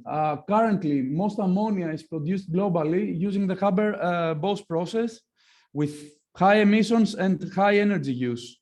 Also, ammonia currently is very expensive because it's mostly derived out of natural gas, and the prices for the last 3 months have been ranging between 800 and 1,200 euros per ton. There are multiple pathways technologically available to produce ammonia through biomass, but direct gasification presents the most cost-effective approach with a projected cost below 400 euros per ton, assuming a biomass feedstock cost of around 60 euros per dry ton. The process is depicted on the side of the slide, but what is important to state here is that all the different steps that you see are commercially available and tested technologies.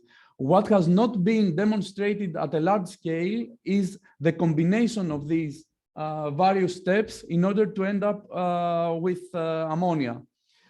We know that there are economies of scale to be harvested and that smaller systems are not cost effective. And again, I have to state that neutral CO2 is a byproduct of this process, which can be captured and sold.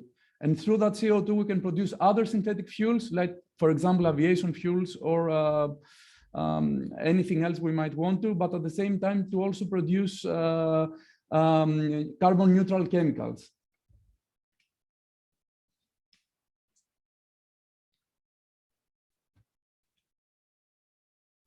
Now, about biomass resources. In literature, you can find mainly 2 approaches for categorizing them. The first is based on types of biomass that exist in nature, and the second one based on use and application of biomass feedstock. The most used categories are wood and woody biomass, herbaceous biomass, fruit biomass, aquatic biomass, animal and human waste biomass, and biomass mixtures. I want to stress and highlight at this point that by no means should we get into competition with food at any time. There are circular economy models available under the water energy food nexus that can be utilized directly, and these ensure an optimal balance between food, feed for animals, and fuels. And I want to state that beset countries have considerable biomass resources available.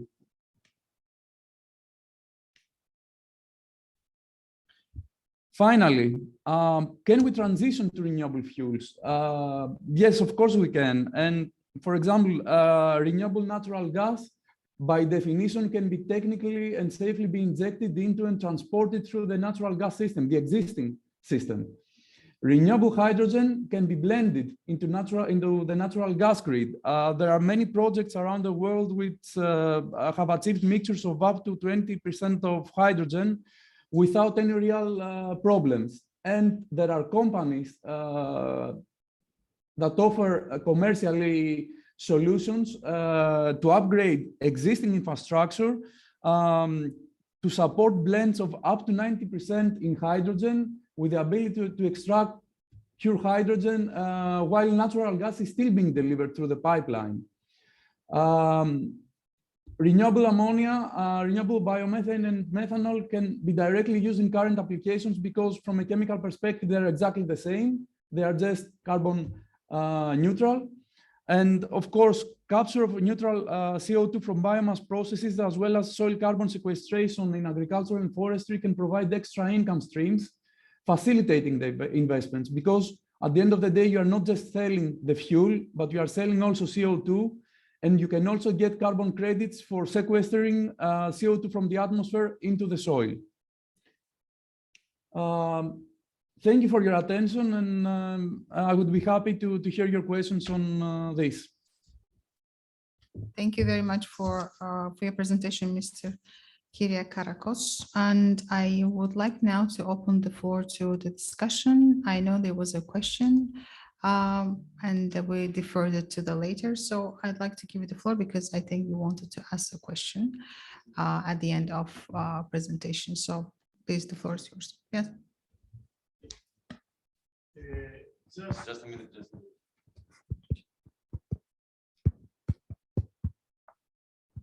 Thank you very much. I have two questions. One question for our Mr. Hayev and one for Mr. Zaimis. For Mr. Hayev, I would like to answer, because I saw a lot of numbers in your presentation, and I'm not so familiar with all these numbers. Can you tell us how much percentage of EU consumption is coming from Azerian oil, gas, and how much you think that immediately can be increased? I mean, for example, now it is 10%, and it can be with the existing infrastructure can go to up to 15% with using the already existing pipelines and the already existing infrastructure. And the second is, how do you think that in the next 2-3 years, how much can be the new infrastructure in order to produce, to send more gas to the European Union? The second, put the second question as well for Mr. Zaimis, or maybe he can answer and then you can later ask, or up to you. Okay. Thank you very much for this important question. So during the presentation and also the other panelists mentioned the volume of Azerbaijani gas being exported to energy markets. Like now we exported more than 10 BCM, and it made actually approximately 1.9% of total EU gas consumption. So so you see, it's not so much, but as I emphasized, for countries which the domestic gas consumption is not so high, but they depend mainly on one gas sources, like Greece, like Bulgaria and other Western Balkan countries, or even they don't have the gasification networks, this amount is highly crucial for those countries. That's why from diversification point of view, TAP is very important for the European gas infrastructure system. In the future, as I mentioned, we plan to increase the capacity of TAP, and of course we need for that the binding offers, as I mentioned, and the maximum capacity to achieve to 20 BCM, we need, according to calculations, we need 45 to 65 months. So after that period, we can send the 20 BCM gas to European gas markets. And again, 20 BCM is quite a reasonable amount, as the European countries are going to decrease their share of Russian gas. So, but right now I can't say in how much it will be in percentage, because it will depend on the developments in the gas markets, as I mentioned. If I also add something, the recent numbers say that about 13 to 90% of gas consumption of different countries that are receiving gas from Azerbaijan are met by Azerbaijani gas. It's 13 to 90%. There are a couple of countries, so I cannot tell you for which country what is the exact number. But for some countries, it might be as big as 90%. For example, in terms of Georgia, this number is really high, that really they cover their all internal consumption at the expense of the gas that they receive from Azerbaijan. And again, it's a moving target. So depending on the willingness and how the investments could be stepped up, Azerbaijan could also step up its own production, but it's time consuming, definitely. So it also demands a long-term commitment by the European Union itself, because the European Union has sometimes different priorities, and sometimes, it's my personal opinion, they give mixed messages about, going completely carbon neutral, going completely green. Yes, it's important, green energy transition important, but as the events unfold, natural gas and hydrocarbons are still very, very important. And EU also should show the willingness that they are ready to invest further on the development of those fields. So that's in a nutshell. You had a question also, so you can give the question to Mr. Zaimis as well. Thank you.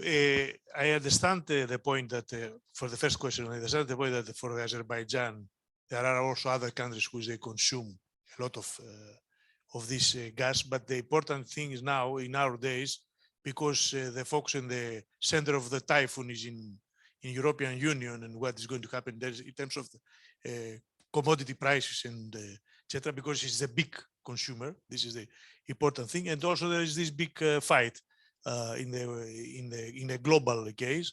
I think this is very important, how much it can produce and transfer to the EU. And as far as I understood, more or less, if it is 1.9% now, it could be no more than 3.5% after this 45, 65 months. This is like in total energy gas consumption. It's clear. It's clear not, for the total. Of course, for some countries can be very important, Bulgaria or some else, and of course they have to take very, very seriously. But as EU, it's going to be still a very small percentage. I'm not saying that's not important, but still good. Of course, for some countries can be a solution.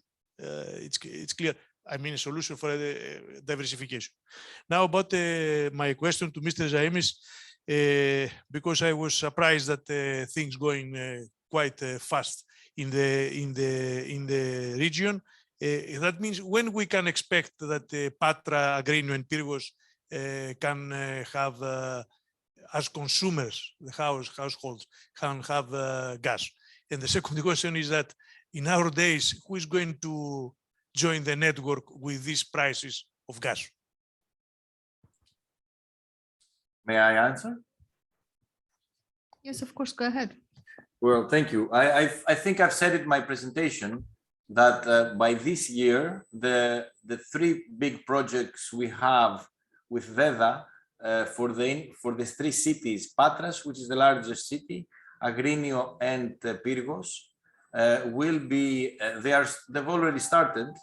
They will be digging the cities, I am saying very popularly. There will be some problems because it's not easy just to stop all the circulation, the traffic, etc., and start digging all the streets. But by the end of this year, we will have accomplished. That's what the company that has already taken by a public tender the competition said to us that by the end of the year, he will have finished the three cities, the infrastructure.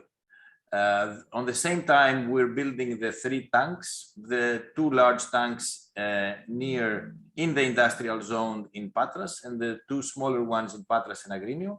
Also, they will be finished by the end of the year. There will be some test events that will take maybe 1 or 2 months to test the system. And I believe that next year, as soon as everybody wants, we'll be able to connect to the grid.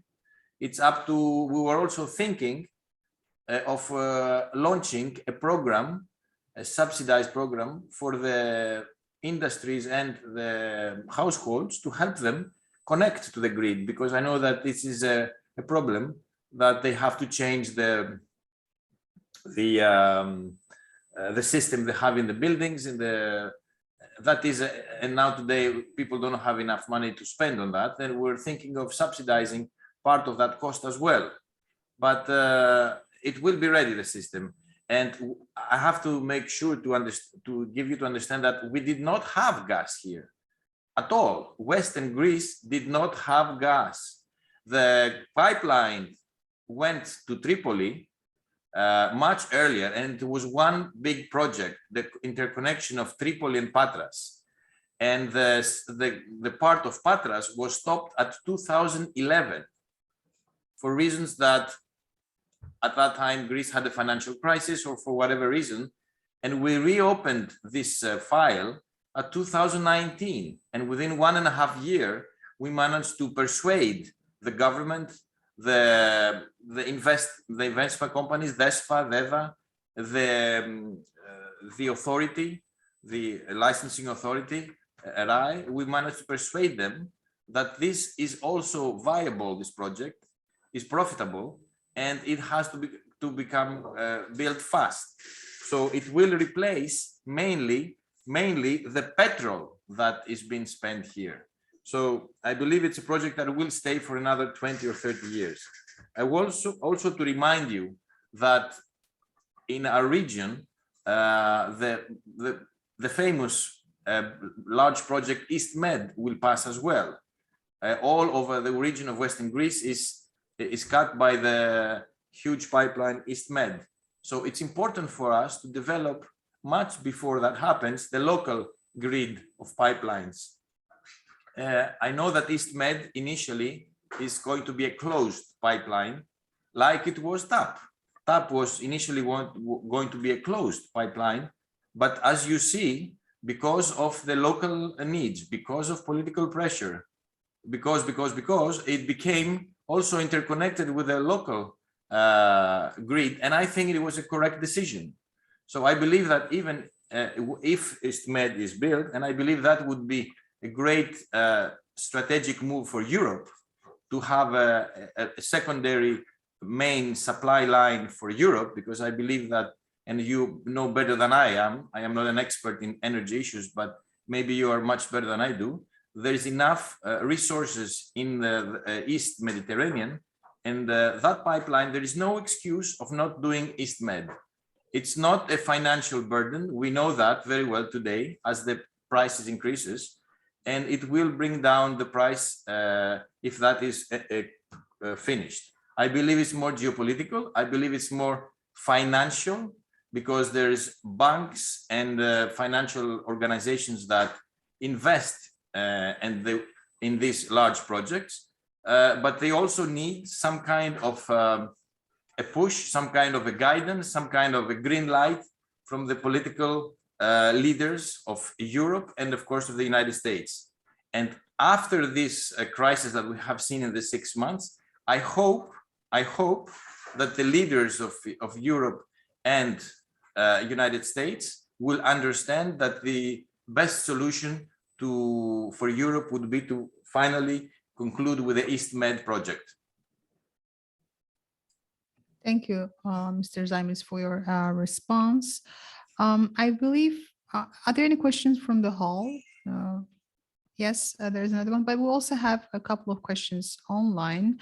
So I suggest we take your question, and if I may kindly ask our administrators who are managing the questions so that we also see the questions online. Yeah, you will tell the question. Okay, so yeah, you may ask the question. Okay.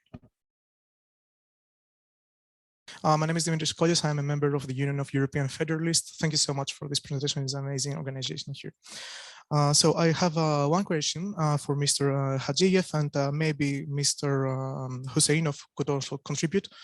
Azerbaijan is indeed a very important partner for the European Union, and of course is a member of the European Partnership as well. Nevertheless, there are some tensions between the European Union and Turkey. And as we all know, Turkey is one of the basic and most important allies and partners of Azerbaijan. As the European Council meeting has also flagged a few days ago, these tensions are going to continue. And I would like to ask the panel if there is any indication, in your opinion, that the possible crisis between the European Union and Turkey could jeopardize the partnership between the European Union and the Azerbaijan on the field of gas, of natural gas. Thank you.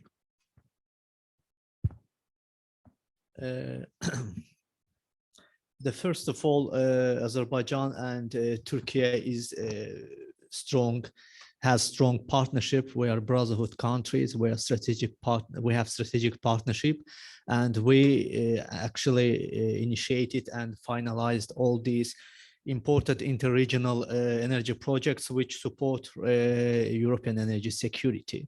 And I don't believe that the tensions between European Union and Turkey will rise and will have so many problems, and it will affect it also Azerbaijani interests. You know that from the economic point of view, and especially in energy sector, energy projects, the countries and companies invest so much, so it's not easy just to risk and say that I'm not going to continue this project, or I will have, and or some countries will have problems. That's why it's not real. I think that Turkey is a very important energy player in the region. It's very important energy hub in the region. So Azerbaijan, Turkey, Georgia, and European partners will continue successful and fruitful cooperation in the near future as well. Thank you. And maybe Ambassador also will add. Microphone.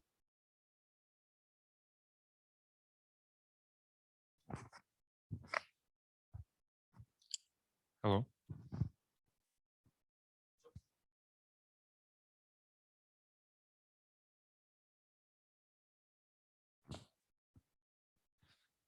Hello, thank you very much for your question. Yes, I feel really comfortable, you know, listening to people and also listening to different views. And as an ambassador to Greece, I would like to mention that actually I said partly during my presentation, and I would like just to add that today already Greece is getting about 20% of its gas imports from Azerbaijan. And I suppose that if there would be an intention and close interaction with Azerbaijani counterparts, then these numbers can be increased based on the interest of both sides.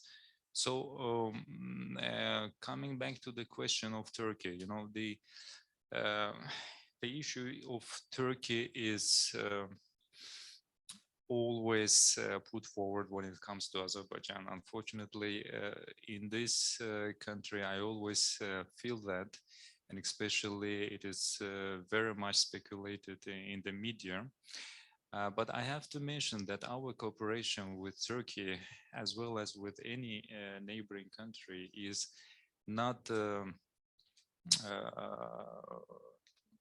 having any target against the third country. You know, whatever we do with Turkey is in accordance with our national interest. And when it comes to Greece, we have, from the very beginning of our diplomatic relations, it's, by the way, this year we celebrate 30th anniversary of our diplomatic relations. We always wanted to earn as much as possible friends in the European, in Europe and in European Union. And we are very happy that Greece became a EU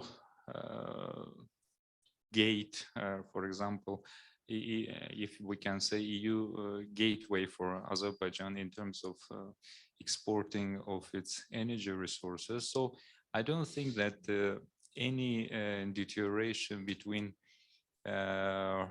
possible deterioration, I don't believe that, but even if it happens, deterioration between EU and Turkey can affect the relations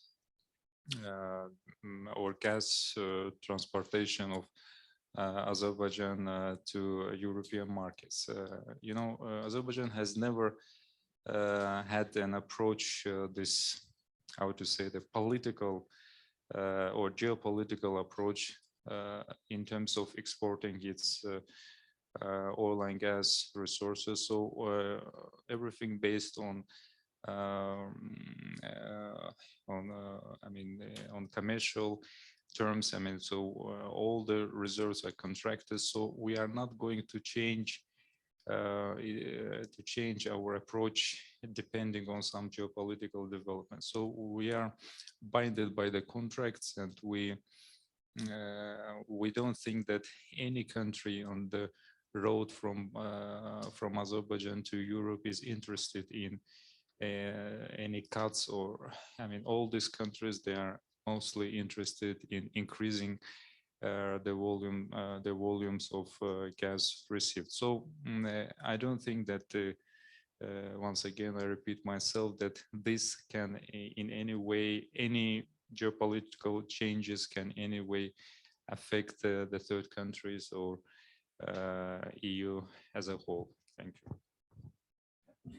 Thank you, Ambassador. If I may also add my own remarks on that question, because I think that also will be interesting.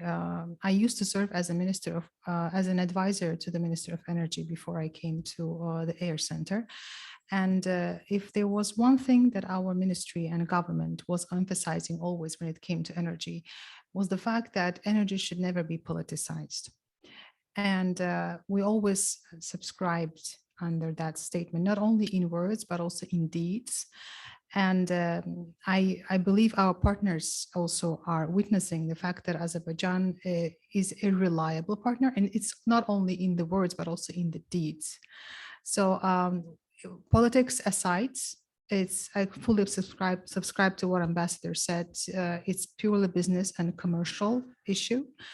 And if you also look at the history of our Azerbaijan's cooperation, energy cooperation with our international partners, look at the oil contracts. I'm not talking about gas now, that were signed since 1994. Not a single word was changed in those contracts. And all those contracts have been elevated to the status of law.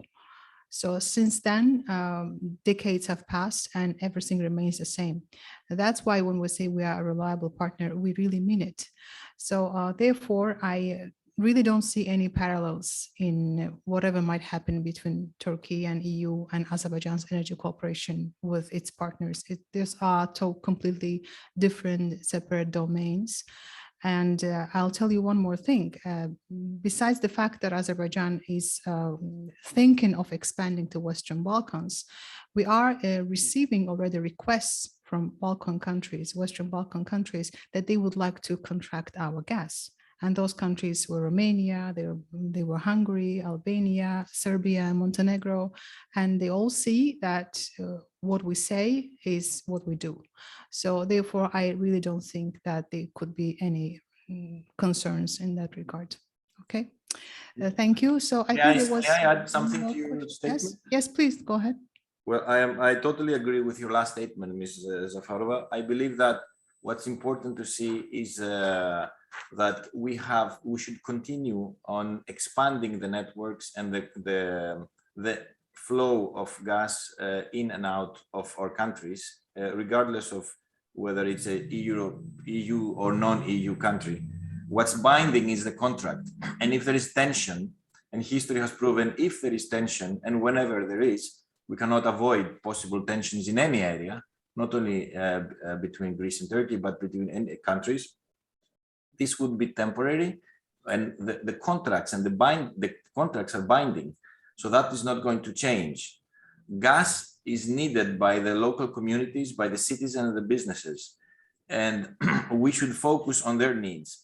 Geopolitical situation is a different story. We should not put this on the same basket. Of course, there is influence between one to the other. But what would you say if there is the same sector was the food market, or any kind of business sector? Would you say that we're not going to do business with another country because we may have something in the future? No. Why do we focus so much on the energy? Because maybe it's a larger sector? Yes, I agree. But we should not discriminate one sector to the other. We should continue on the business relations. We should continue to expand the relations and to expand the amount of connection each countries have. I think even if a war happens, the contracts are binding. It's like the banking sector. Whatever happens, the contract is binding. So I don't think that we should focus so much on this political and geopolitical side, but mainly on the needs of the consumer and also on the contract that the companies, each side will sign. They're very serious companies, the important companies on all the countries in the world, and we should trust that they will do their job correctly. Thank you very much for your remarks. Okay, I'd like to move on to the next question. I think there was an online question by, could you mention, by one of our participants? By Luka Ezerski. There was a question, if I may ask to, yes. I cannot read from here, so I need someone to, yes, please. Yes, can you hear me? Yes, we can. Good afternoon to everyone. Luka Ezerski, Minister of Foreign Affairs of the Russian Federation.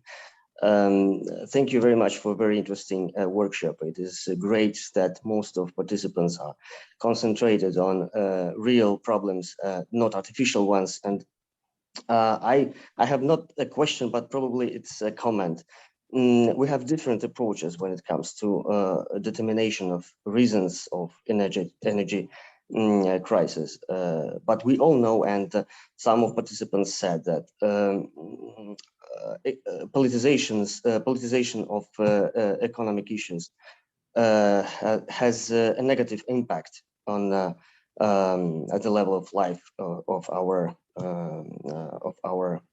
peoples, and we can remember such projects as Southern Stream and others here, but let's put it aside. In my opinion, and I want to agree with Mr. Zaimis, that we have to work together despite any geopolitical situation, and that we should use existing frameworks such as BSEC and the Common Maritime Agenda for the Black Sea, for instance, to raise sustainability in the region and to promote, first of all, to promote dialogue. And again, thank you very much for a very interesting workshop. If I may, a small question to, probably it was Mr. Hajiev who told that, who said that Azerbaijani gas is not a competitor for Russian one. And at the same time, he told that Azerbaijani gas should be cheaper than Russian one. Could I ask him to reflect on that a little bit? Thank you very much. So it's clear that if we see the volume of Russian gas to Europe, Azerbaijani gas volume cannot be competitor. Regarding the gas prices, of course, this is confidential. The negotiations between probably parties. I cannot say you the exact figure of gas prices. It's just my point of view that with this tension, probably Russian gas prices are too high in Europe, and regarding the Southern gas, in compare with the Southern gas corridor, that was my point. So I can't say exact numbers of the Azerbaijani gas or Russian gas, and we know that also Russian sells gas to different member states with different gas prices. So it's just expectations that with the current situation, probably Russian gas prices will right now is high, and in the future will be higher as well. Thank you, Mr. Hajiev. I think Mr. Rickery would also like to comment. Just my comment is motivated by the contribution of Fokion Zaimis. He has perfectly right when he say that all the sector, energy sector must go in parallel, simultaneously, because we must have a systemic approach, and this is perfectly right. So the reflection, my comment is this: more and more international competition is going on the green transition. And if we see what happens in the review of the United Nations, we see, for instance, that India achieved the best result in renewable energy. China has organized last year 3 new ministries to intensify competition in green field, green transition. So what are important are the models that and the practice that different states follow.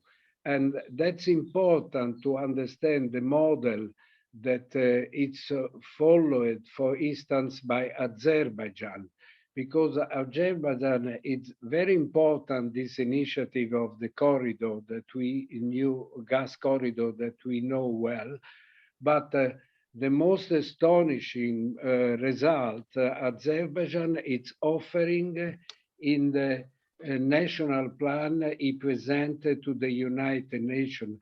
It was ranked in the 54th position among 166 states. So it should be important to accompanying the initiative of the gas corridor with the model that they follow in Azerbaijan, because this is very innovative. It's important for Patrasos, it's important for Azerbaijan, it's important for us in Italy or in Egypt and so on. And when we are talking about models, and I close, we have to make clear what the last speaker said about circular economy, because it's completely different model of development models. Let's go to include the specific initiative, as Mr. Fokion said, in a more larger vision and model to compare. This will be very useful because the new international competition is going in this direction. Thank you, Mr. Ricker. If anyone would like to comment further, any more questions? Okay. Go ahead. Yes. I liked your presentation. Thank you very much. So we know that biomass is the main renewable energy sources in EU. It's very important for EU, but you also touched upon another future possible potential green energy, green hydrogen energy. And being in Sofia, we discussed so many times the future of green hydrogen energy. So I have the one question, and actually you during your presentation also emphasized, can the present natural gas infrastructure supply and export hydrogen to different European gas markets, and how you see the potential of the TAP pipeline to supply also hydrogen together with natural gas to EU gas markets? Well, thank you very much for the question. I want to go back to the presentation of Mr. Zaimis, where he said that the new gas pipeline right now being subsidized by the European Union from to reach Patras is going to be compatible with biogas and hydrogen, because otherwise there wouldn't be any subsidy from the European Union to go that way. In my eyes, any new investments that take place need to take this dimension into account, because, for example, the European strategy for renewable hydrogen accounts for half of the hydrogen consumption of the European Union to come through imports from the rest of the world. So this is a really crucial thing and a very big thing, because we need to import, and this has been reflected on the official strategy of the EU on renewable hydrogen. So there are technologies already available. We understand that some of the costs might be considered a bit higher at this point in comparison with the traditional natural gas technologies. But if technology is here, and if we're talking about new investments, I believe it makes sense to make these investments as much future-proof as possible, because the European Green Deal asks for 100% defossilized European Union by 2050. And natural gas, when we accomplish that, will not be in the mix, the traditional fossil natural gas, but renewable natural gas will be in the mix. Even the Repower EU strategy that was published just a very short time ago acknowledges the importance of biogas. But biogas can be further treated to natural gas standards, and it can be interchangeable. So all this infrastructure, all the gas pipelines and so on, the new infrastructure, in my eyes at least, needs to be compatible with both hydrogen and with even biogas. I mean, you need to make studies for each specific project to see what makes sense.